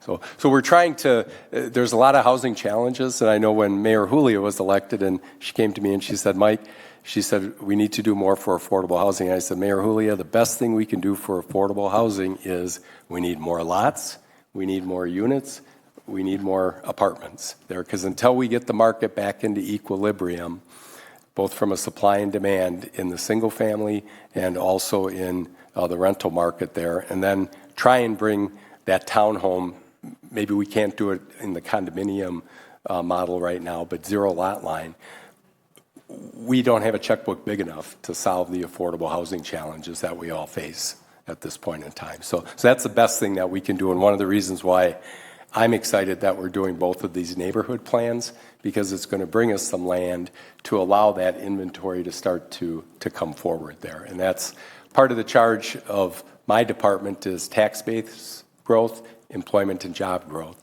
And that kind of is why we're encouraging, trying to bring these plans forward, but also being respectful of the existing residents and neighborhoods and what attracted people to Fitchburg in the first place here. And that's where we got the smart planners to work on those kind of things and put something that hopefully works through a steering committee with your input and involvement there. So, Mike, one quick question. Yeah. At one point, we talked about this. I don't know if it's still something that's on a possible thing, is using that $8 million fund that we have to even maybe buy like a 4-unit rental building that maybe someone has owned forever. They're looking to, they're in their 70s or 80s, looking to sell it, buying it, putting some money in it so it's nice, and then selling those as like a condo or a duplex type thing. Is that something that you're still considering? Yeah, I think it goes back to right now the staffing capacity. Yeah. So that's why hopefully we get the position recruited and get somebody on board, and then we can explore some more options, and not and selling ideas. them for $500,000 each, selling them for a little more affordable price point. Right. Yeah. So that's something that's still out there and on our radar screen, everything. So one thing I will be cautious about is, we had 3 successful districts. We probably won't have another one to close until 2030 or 2032. So it's not like there's a annual kind of replenishment of that $8 million. So we just have to kind of be realistic as far as what's possible with the resources that we have. But we do continue to talk to developers about utilization of the Section 42 tax credits, the LIHTC program, and also looking to partner through our existing TID districts that are open where it makes sense, within the city. So now I'll switch to kind of why Brad and Deanna asked me to kind of participate tonight. And I don't have any graphs or slides or anything. This is more anecdotal information based on what Joyce and I experience in our role really from a pure nuts and bolts economic development standpoint. And we have, areas in Fitchburg that are available for business growth and kind of our mixed-use neighborhoods. We've got some good inventory and land supply for what I would call the industrial specialized sector, and that's for companies like Promega, Thermo Fisher, more of the science and technology type companies. But where we're in short supply right now and are having a challenge of responding to inquiries and requests for proposals through our state partner, the Wisconsin Economic Development Corporation, but also our regional partner, MadRep, is really in that industrial general classification, which is the IG zoning classification here in the city of Fitchburg, and also maybe the business highway, BH sector there. And these are for kind of clean manufacturing, light industrial type uses that are going to have larger building footprints, need larger tracts of land. And we are really in short supply of that zoning designation at this point in time, especially for tracts of land that would be 10 plus acres. We've been creative, quietly, working with some of our existing landowners. So the new Promega manufacturing facility north of Lacey Road, when they first came to me and said, Mike, we need some land to do this facility. They were bringing some operations back to Wisconsin from California. And they were like, we don't see any land listed. And I said, well, give me some time here. We had quietly had some conversations with our friends at Payne and Dolan, who own land over there. And even though they weren't listing the land as far as a real estate listing, they had quietly told us that if we had somebody that we were working with, that we could come to them. And that's exactly what we did. And you see the Promega facility that's located there today. The same thing is with our partner and friend at General Beverage, right there at Verona Road and McKee Road. They needed land to find for a future warehouse and distribution facility, which then would allow them to move some of those uses out of the existing building so they could do their headquarters expansion, because they had already absorbed the basement and the break room and everything, and they really needed to expand their corporate headquarters there. So we again worked quietly with Payne and Dolan. General Beverage was able to acquire a 7-acre site from them just north of Cottonwood in the Fitchburg Commerce Park. And they have that land now, and as you probably drive by General Beverage, you can see their headquarters expansion under construction right now. That's what's happening there as far as the 2-story addition that they're doing. Once they complete that, then they will start their warehouse distribution that they need off of Cottonwood. So it's not just new companies, it's also existing Fitchburg businesses that we're trying to stay out front of. We have an existing Fitchburg company right now that's looking for 10 plus acres.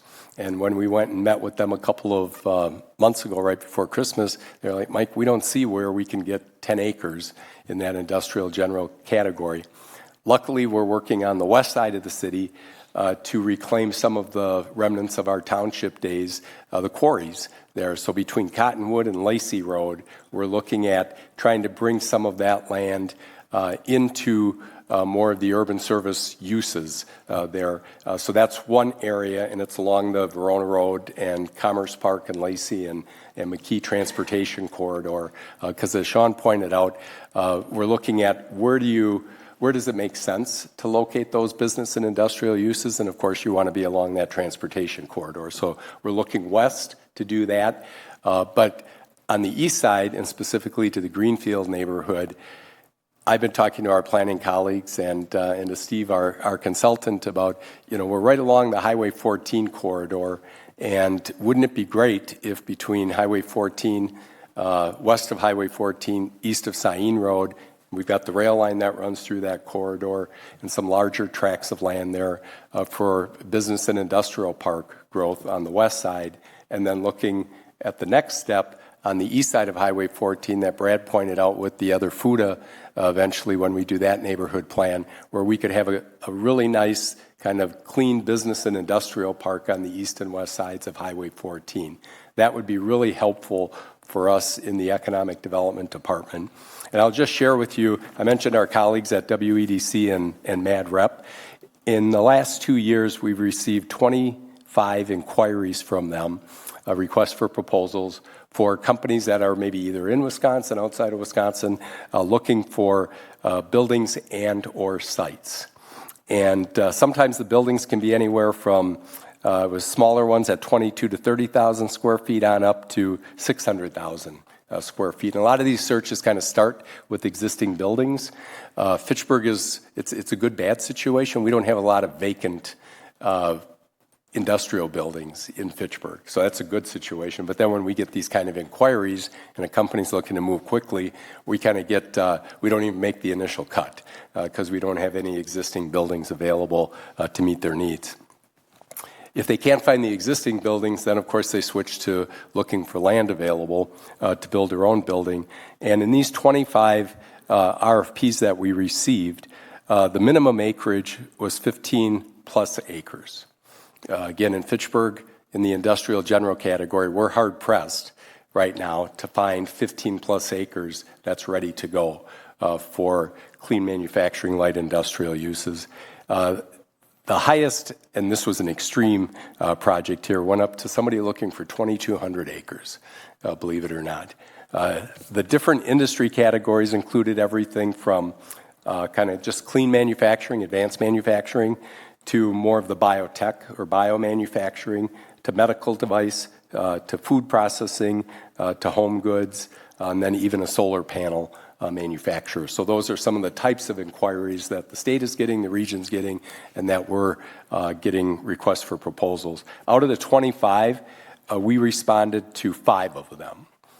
Now, we think there's one out there that we're still in the running for or still under consideration. We've made 2 initial cuts for additional information, so we're hoping that we're still on the radar screen. Sometimes these they ramp up, then they go quiet for a while, and but you always want to participate where you can because you never know if this is the one that you might be able to land. And those are some of the types of inquiries that we get. So in the Greenfield neighborhood, it would be helpful if we could look at having some kind of industrial park land, probably, like I said, west of Highway 14, east of Sain Road, right along that major transportation corridor to fill one of the needs that we have from an economic development standpoint. The other benefit of having a business and industrial park maybe in that area is it would allow us then to bring our local economic development tool to the table, taxing from a finance district for that geographic area, which then would help cover at least some kind of percentage cost of the utility extensions that would be needed to open up whatever the master land use plan is for that larger Greenfield neighborhood. So that's an added benefit of the possibility of having that kind of industrial development, along that corridor. It would allow us to bring that tool to the table. So I just want to see if I have some other notes here that I made, and I'd be happy to take any questions too. One last thing, we're working with our planning colleagues, and Phil in particular, he's putting together the sustainability plan. And one of the other things we're striving for here in Fitchburg is kind of having that jobs available within close proximity to residential development so people don't have to drive all over the place to commute to work. And that's one of the things that our sustainability plan is already emphasizing is the need for kind of those employment centers in close proximity to our residential neighborhoods. We've been successful in doing that with our larger Fitchburg Technology neighborhood, with the Fitchburg Center campus, the Fitchburg Tech campus, Uptown that's coming, and now the Novation campus, where we've got major science and tech employment centers that are connected by residential neighborhoods, and then also bike paths and walking trails. So we're doing well there, but we really could, again, use some more of that just clean manufacturing, light industrial land that also is in close proximity to some of our residential neighborhoods. But one thing I will say is I think Fitchburg's track record here as far as how we do development. Our focus has always been not on growing the fastest, it's always been on the quality of development. So I think we've always done a good job of locating our business development activity and being good neighbors to the residential that it's adjacent to or in close proximity just by the quality of development that we do here. So with that, I'll be quiet and take any questions that people might have. Thank you, Mike. Ed? If commercial were incorporated into the plan, do you anticipate that another interchange would be needed necessarily, or could that kind of traffic be handled by frontage roads? What are you thinking? Mike's perspective, and I'm not a traffic engineer, is I would like to have another interchange to service that area just from a kind of a business park competitiveness standpoint there, and especially if we're going to open up eventually the east side when we do the neighborhood plan for the East Highway 14. I think that would make a lot of sense. But then off of that interchange, then you would have north-south roads that would funnel, let's say, between Sain Road and Highway 14. So we're not taking the traffic through the residential areas, west, whatever residential is done west of Sain Road there, but kind of funnel it north and south there, and then lead to those interchanges. Now the question, and I don't want to get out front of things here, but we're just starting to have some preliminary conversations with WSDOT just about that idea, because I've been here long enough to know how long it took us to get the Lacey Road interchange, 15 years. So you have to kind of start conversations now knowing that it's going to take us a while to get that critical infrastructure there. And we're going to hear back from them, and I'll leave that to Brad and Deanna and Steve to kind of talk more about going forward at future meetings and everything. But yes, I think in an ideal world, there would be another interchange. The question becomes, where is it along there as far as, the east-west roads, and which ones make the most sense? Because as we learned with the Lacey Road one, the reason it's Lacey Road, even though it's further to the north where Lacey Road really was historically, was because Lacey Road went further to the west than East Sherrill. So in WSDOT's world, in the traffic engineering world, they wanted it to be more of a regional artery.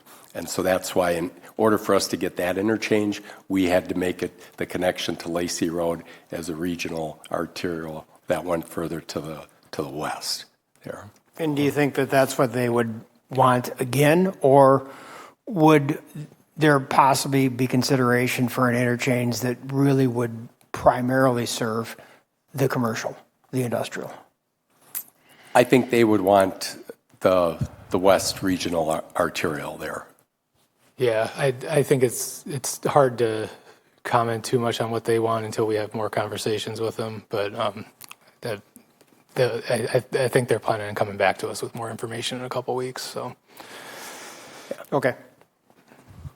One other thing I didn't mention earlier with our regional partner, they just did a business and industrial park survey. This is Mad Rep, and Fitchburg didn't receive much mention in there because their threshold they were really looking at, and this is for kind of the 6 or 8 county Mad Rep region, so it includes Beloit, Janesville, to the north of us and everything. And they were looking at a threshold for a business and industrial park of at least having 200 acres. That was the minimum. So we don't even rise to that level, and that's why we really didn't show up in that report, and indicates that, again, we're not really competitive kind of in that market. Mike, you brought up the point of the Lacey Road interchange. Yeah. The obvious question is, why isn't any of that land being developed? I mean, we're planning for the future, but we've got that right there. It's sitting there. Sure. How much is that being looked at, modified, whatever, for some of these uses that you're describing? Sure. Yeah, that land is, it actually falls under our smart code zoning. So it's not necessarily for that clean manufacturing, light industrial with the buildings with the large footprints there. It's meant to be a higher density, mixed use kind of urban neighborhood, and a form-based code, where things are sited, with the parking lots, kind of behind the buildings and the buildings up to the streets and everything. I could go on for a long time about why some things haven't happened there at this point in time. I think the stars are aligning at this point in time with some recent meetings we've just had. And if you follow along with the planning department, we were able to qualify for that area as being analyzed as a UW Uptown Fitchburg UW capstone project. So we've got a student that's working with us to just update the vision for that area. And there's a steering committee meeting for that next week, Tuesday. And we're hoping out of that, and part of the reason working with our planning colleagues we wanted to participate in that is how do we start to get something going within that area, especially from a mixed-use business commercial standpoint over there. And our hope is at the end of this capstone project, which will end at the spring semester here. The goal, at least my goal, as far as trying to encourage us to participate in this, is that we will look to launch hopefully a couple of actual projects that will start to put some development in the ground over there. And we're quietly having some conversations on a couple of projects right now.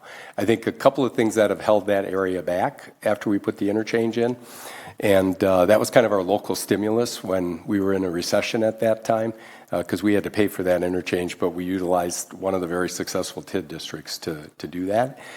But there was the recession, so there were economic cycles there that have kind of held us back.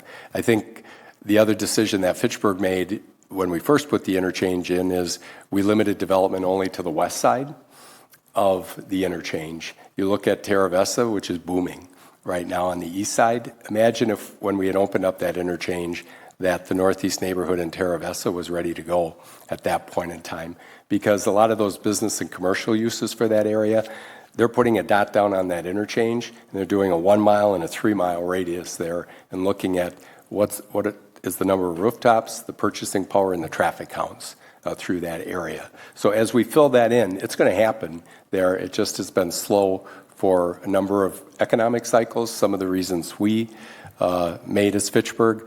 And then I think one of the other things is the land to the north as you come off of Lacey Road there is still in the hands of the families there, and not in, a developer doesn't have that land.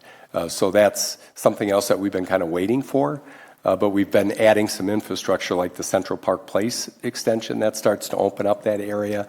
And then a project that we're going to be working on this year that'll help open up that is the Sod Farm regional stormwater area as well. But one distinction there as far as what I'm kind of asking for the Greenfield neighborhood and that industrial, Smart Code wouldn't be able to accommodate that type of development because it's a different type of zoning classification, and it's, again, higher story mixed use type development within that area.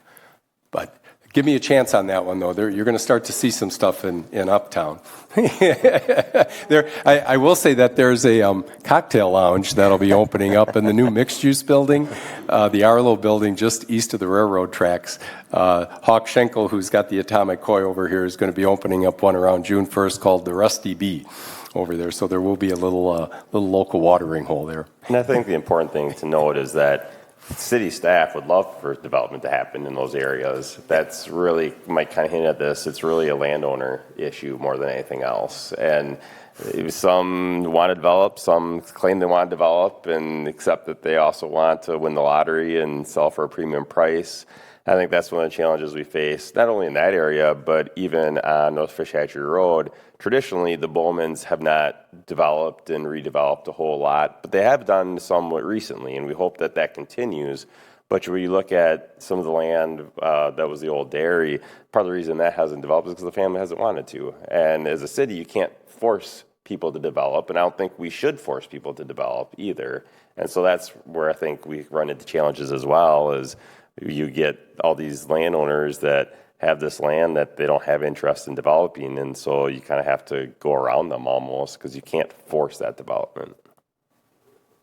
Yeah, Elizabeth?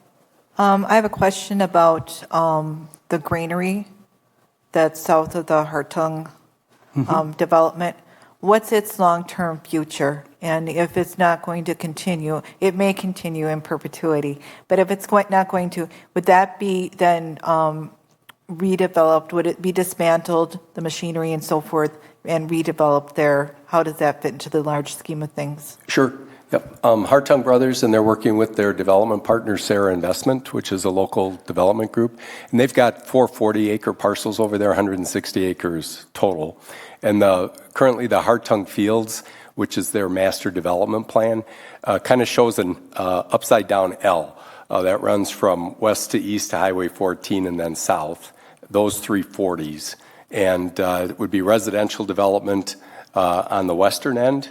And we'll see the first building that'll start here in probably April or May for Hartung Fields. And it's in Venture Capital, who's the group that did the buildings on Fish Hatchery Road that I was talking about. And they're proposing 3 kind of multi-story buildings that would run north and south off of Lacey Road. And then there's a ring of townhome units that are part of the master plan. And then east of the relocated Blaney Road will be then where there's land for science, technology, lab, and kind of science industrial type uses there. And for 2 of these RFPs that we submitted for, thankfully, we got that land available. That's what allowed us to submit even for those 2 RFPs, because if we hadn't had Hartung Fields, we wouldn't even been able to submit for those 2.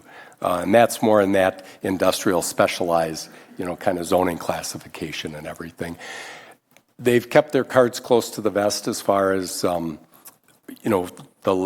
timing of the Hartung facility, in operation. But I do know they've talked about kind of a master plan for that other 40 acres. What does it become, when eventually, if Hartung goes away?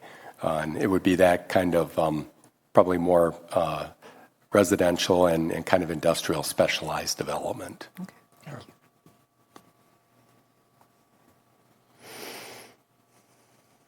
All right, any more questions from the steering committee? Thank you very much, Mike. I appreciate you. I would just offer, if you think of something later on, feel free to shoot me an email or give me a call. I'm always happy to answer questions. Or if you want a copy of our development update presentation that shows the different projects going on around the city, we'd be happy to email that out to you as well. Thank you. Brad? Yes. Yeah, Joyce? Hey, it's Joyce. I can't go to a meeting without sharing a little bit of also my insight. Sorry, we're getting a lot of feedback here. But as one thing I wanted to mention about housing, I think that sometimes we forget that Fitchburg is a relatively young city. And with that comes the fact that we don't have a lot of pre-war housing, which is usually what is your entry-level housing for most people. And so what happens is when you don't have a lot of that kind of entry-level housing, no one can move up. And so, we also have the challenge with the lack of senior housing. So we don't have those people moving out of their existing maybe starter home into senior housing. So that just adds another level of complexity to our challenges. So I just wanted to share that. It's some insight. Thanks, Joyce. All right, Steve, I'll turn it over to you to talk about next steps and some of the public input to this point. Yes, thanks, Brad. So I was going to speak on balanced neighborhoods and agri-hoods, where you have housing with farming, but we're going to move that to the next meeting with the concept, the diagrams, due to timing. So I will cover some initial public input feedback. Trying to move some of these bars are in the way, but the open house, we had about 80 people, with majority actually related to the Greenfield neighborhood. Comments were rapid urban growth was a concern with ag areas, strong support to maintain viable ag land use and address natural resource limitations, concerns with higher traffic and narrow roadways, especially around Irish Lane, and preserving connections to the farming community. I think someone peg the line, keep Greenfield green, was noted. And then younger, newer residents loving the community character and wanting to share the community with others through responsible urban growth that provides opportunities for younger families. And that was in December. And then in early January, we held a neighborhood, Greenfield neighborhood specific gathering where we had 70 people. We broke out into 6 different tables. And the activities there were, we had, and I'll show it on the next slide, a bunch of images. I would say about 40 images of varying development types, open space, and was trying to have each group kind of pick out the top 3 in each category that they would see as comfortable being developed in adjacent to the neighborhood within this Greenfield study area. And then also have some general statements of visionary 20 years from now. And so some of the comments were, still every group wanted to say limited to no growth was an option they would want to see to preserve the viability of local family farms. But overall, lower density housing options. If they were to see any intense development, it was east of Sayin Road and preferably in the northeast quadrant. Wetlands and flood prone areas should be preserved as greenways and open space. Preserve parkland buffer from the development to the north, the Moraine Edge Park area that we talked about earlier tonight. Preference toward non-cookie cutter homes with a style that blends with the natural character of the area. A need for more community civic spaces. So here's just 3 of the 6, just showing you that you'll see some repeated images. Again, the categories are along the top of columns. Of commercial mixed use is the first, multi-unit residential is the second from the left, single unit residential, and then park and open space. And some groups elected to also just write in some comments that they didn't see in the imagery, such as notably farmland in the park and open space section there in the larger graphic. So also these will help with kind of determining some of the land use opportunities that may work with each category. I did, try to push each group to think about if these multi-unit residential were to happen or commercial mixed use, to try to find an image that you felt was compatible or willing to see in the area. And so that is something we might even consider doing with the steering committee at the next meeting as well. We also, the city put out a online mapping tool that find issues and concerns by category. Concerns were traffic speeds, especially on Irish, need for improved stormwater management, preserve ecological health and wetlands, protect farmland, maintain community character, expand park and recreation. Bike lanes and sidewalk safety are important, especially on Irish Lane. We're still working to have a couple more interviews with some of the larger landowners, with the fact that we also are doing these neighborhood meetings as well to get other ideas from landowners within this area, but talking to the areas that may impact the final growth of this neighborhood. We've had 2 of those. One stating it intends to continue farming, and if it were ever developed decades from now, it will not be a bunch of apartments, prefer open space. Wasn't against maybe some business park, but generally more wanting open space. 2, leasing out the land of their farm, but would be open to sell in the future. Preference is low density residential, but may understand greater density if it fits the character of the area. We talked to the school district. School projections have been updated, understanding the growth not happening in likely the next 15, 20 years at that time per discussions with landowners and others. But still with that not planned in the Greenfield neighborhood, it does not include, I'm sorry, that was the statement I just made. But looking at the 2035 projections, even with no growth in Greenfield, there will be capacity issues at Forest Edge, which is currently K-6. But some of the strategies they've already kind of discussed in their planning is a new middle school, grades 5 to 8, with Forest Edge and Rome Corners becoming grades K-4. And so that would alleviate any future growth that is beyond what's projected now, as well as that pinch point at 2035. So I was really brief on that. I skipped a couple topics that we'll do next time. But I did want to go again back to what was stated from the steering committee in the first meeting and kind of just, you heard a lot of things tonight. Is there anything you want to add to this list or modify in your thinking of the vision for the future growth of this neighborhood? So the comments that we heard, and please add if I missed anything from the committee, but make sure to blend development with surrounding character, develop carefully with considerations of impacts to existing neighborhood, improving bike ped safety, improving current and future traffic issues, increasing social interaction and cohesion within the neighborhood, and balanced approach to development, respecting those that want to develop their property. So I kind of want to just take a break here and say, hearing what you heard tonight, is there anything else you want us to think about as we move forward here?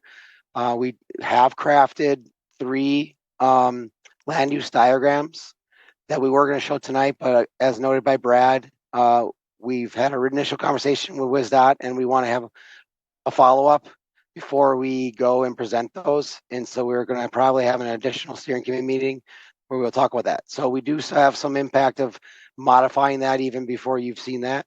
So I guess I'll open up to the floor there of any additional comments you'd like us to think about as we go forward on land development. Yeah, Steve, I do remember that there were some concerns from residents on the community mapping and other sources about stormwater flooding in various places in Greenfield, and I would ask you to review that and to mention again at the first steering committee meeting, I did mention the Curry Court project that you might want to take a look at, where the engineer on the project, I think it was Claudia Guy, said that was KL Engineering. I remember her saying something like they dug in Curry Court 3 feet down and then they discovered that's where there was water there. The water table had risen that much, and that may impact what land can be developed in Greenfield. Thank you. Thank you.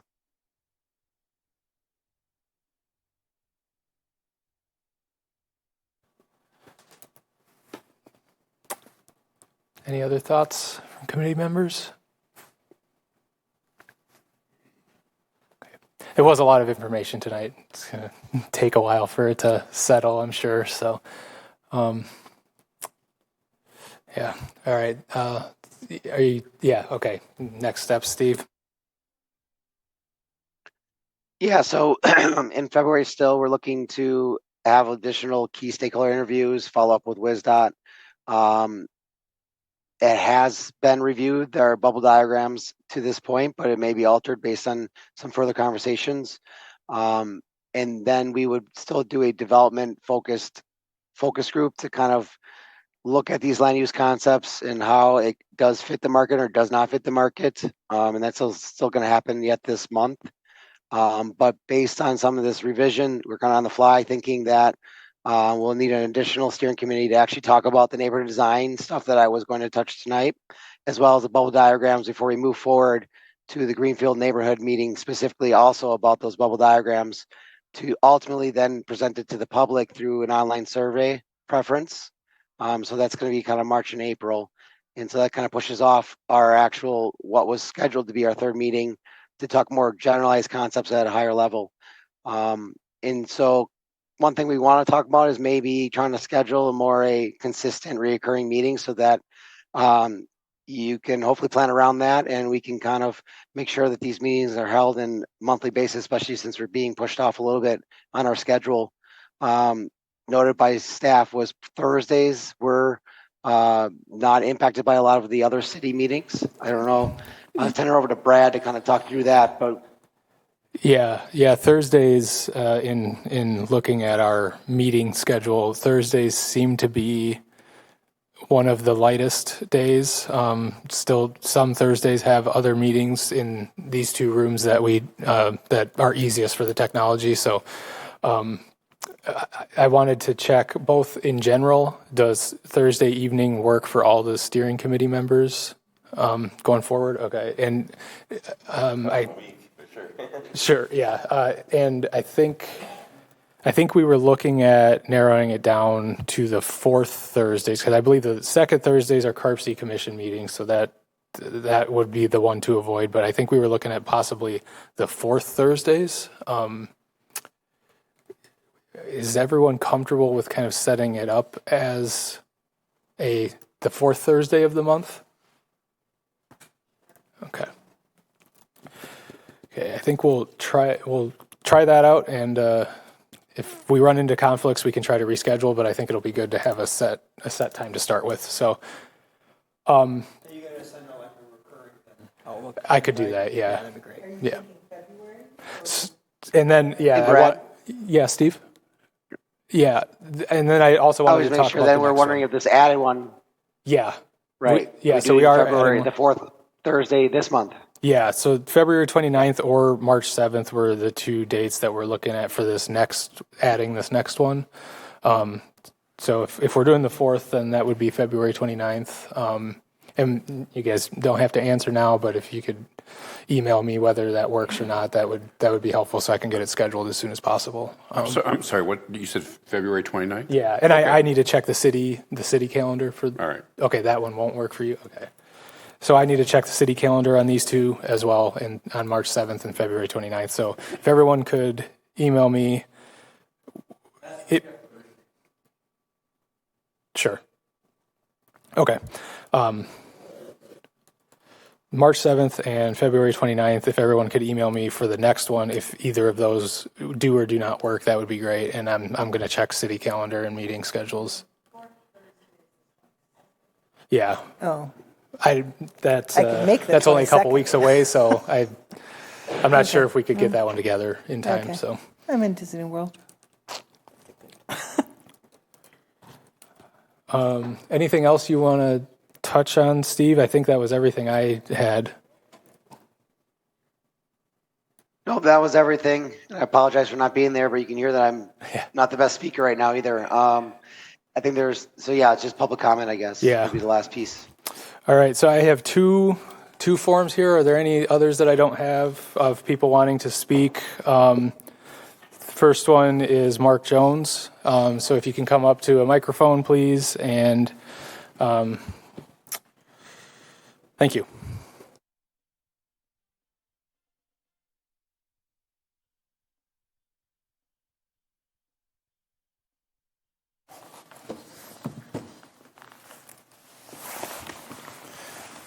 Thank you. Mark Jones, 2266 South Sain Road, City of Fitchburg. Something you said that touched a little bit was the guilt that some of the Fitchburg Greenfield residents are feeling because of the pressure that's being put on Fitchburg to accommodate all the growth that's coming. And I doubt there's much been put on the town of Dunn. Correct me if I'm wrong. I don't think there's been much put on the town of Dunn for accepting any growth because they have a no growth policy. So, and along the town of Dunn, that's a rural area. Maintaining a rural area would make sense to me. Another thing that was promised to us because I was there, and no one in this room was, when we became a city, we had assurances that agriculture would always be welcomed, and I don't feel very welcome. So. Thank you.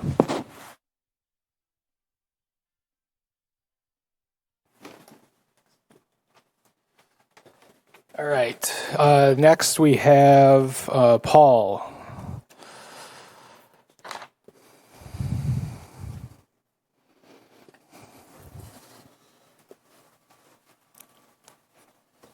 First thing I could say, I wish I wasn't working in 2007 because I would have been in front of your faces.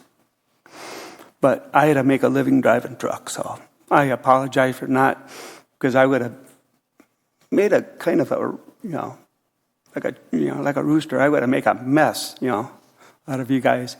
But I am still saying no plan past the boundary that's there. And I say that because, now, I forgot which lady was saying, but all that open land east of Quick Trip, you go east of Quick Trip in the roundabout, that's all spoken for. One's a hospital that's got it. The other parcels are all hooked up for apartments and commercial. My thing is, the guys with the apartments, if we're short of living spaces for renters or whatever, I'd get on them guys and say, you can only hold that land off of the market for so long, because they're going to make a ton of money when they use it. But I was devastated because I'm hungry. I'm hungry. I have to run to Oregon, Stoughton, Madison, or Verona. There is no restaurant. And when I say a restaurant, I don't mean a bar. I can't stand smoking or drinking that smell. When I go into a restaurant like Perkins, sit down and I have a nice big meal. So I was told there's not enough traffic for a restaurant. Well, I look at all the traffic on the road. So, but my thing is, I don't want any development going past the border that it is. Just for kicks, you guys. I was born in Fitchburg. And it was the county sheriff at the corner of Irish Lane and Sain. I had his name at the top of my tongue, but I lost it. L. Joyner, that was the Dane County Sheriff when we were a township. So he didn't make me out of Fitchburg. So I've been here for 65 years. And I can't say that we're doing anything good right now.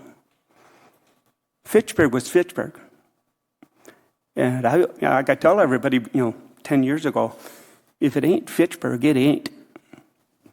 Now I can't say that because now we're getting to be like City of Madison.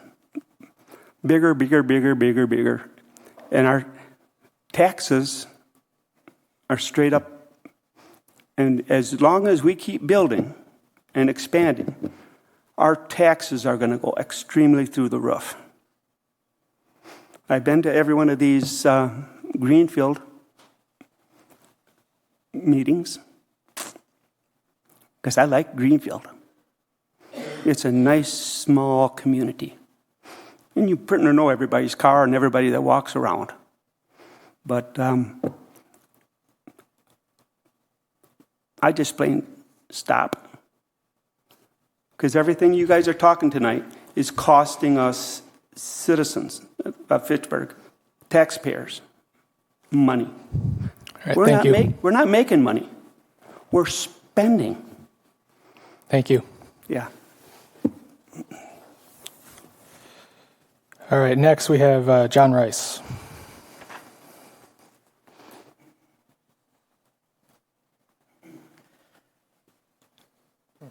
Hi. I just have one question, and I'd like to ask, do you have an example of a complete neighborhood that we could maybe walk to nearby in the Madison-Fitchburg area?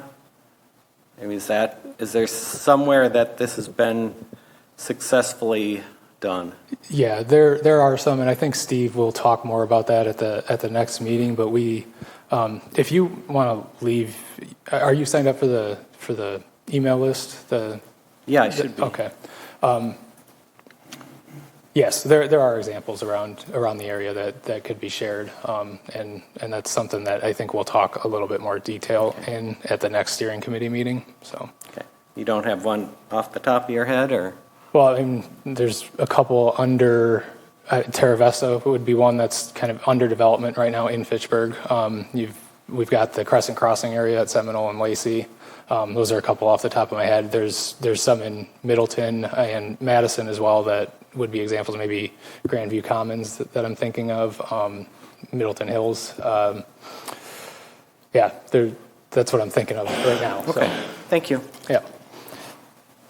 Hey, Grandview Commons is probably one of the best ones to take a look at. That really has all the elements that were being discussed tonight with the multifamily and the commercial and retail development as well there too. So I would check that out Cottage Grove Road, just on the other side of the interstate. Yes. All right, next is William O'Brien. Hey guys, I'm on South Sain Road. I forgot your name, sir. Kurt. Kurt was talking about population. You know, more people come, makes more people want to come. He had some numbers, 200,000? Back when I was a kid, Madison was about that size, and we're going to throw all that in the mix. Right now, the Beltline's crazy. 14's getting there. So I think these visionaries need to consider the idea of what that means for, well, just the people, the residents of the area. Like right now, everything's close because I can drive somewhere in 10 minutes. You add 200,000 people, like it's just mayhem. So I would like to see some transit options. And I also think, I'm not a city planner, but if you put people in really dense areas where there's public transportation, rail would be ideal, and put it up in Madison and leave Fitchburg green, then I would say that's sort of a development idea that seems to make more sense to me. So public transportation, I think, needs to be really focused on. And the rail corridor, right now it's got gravel going up and down it twice a week or something like that. Maybe that could be developed into something more serious. I think ideas need to be developed a little more fully.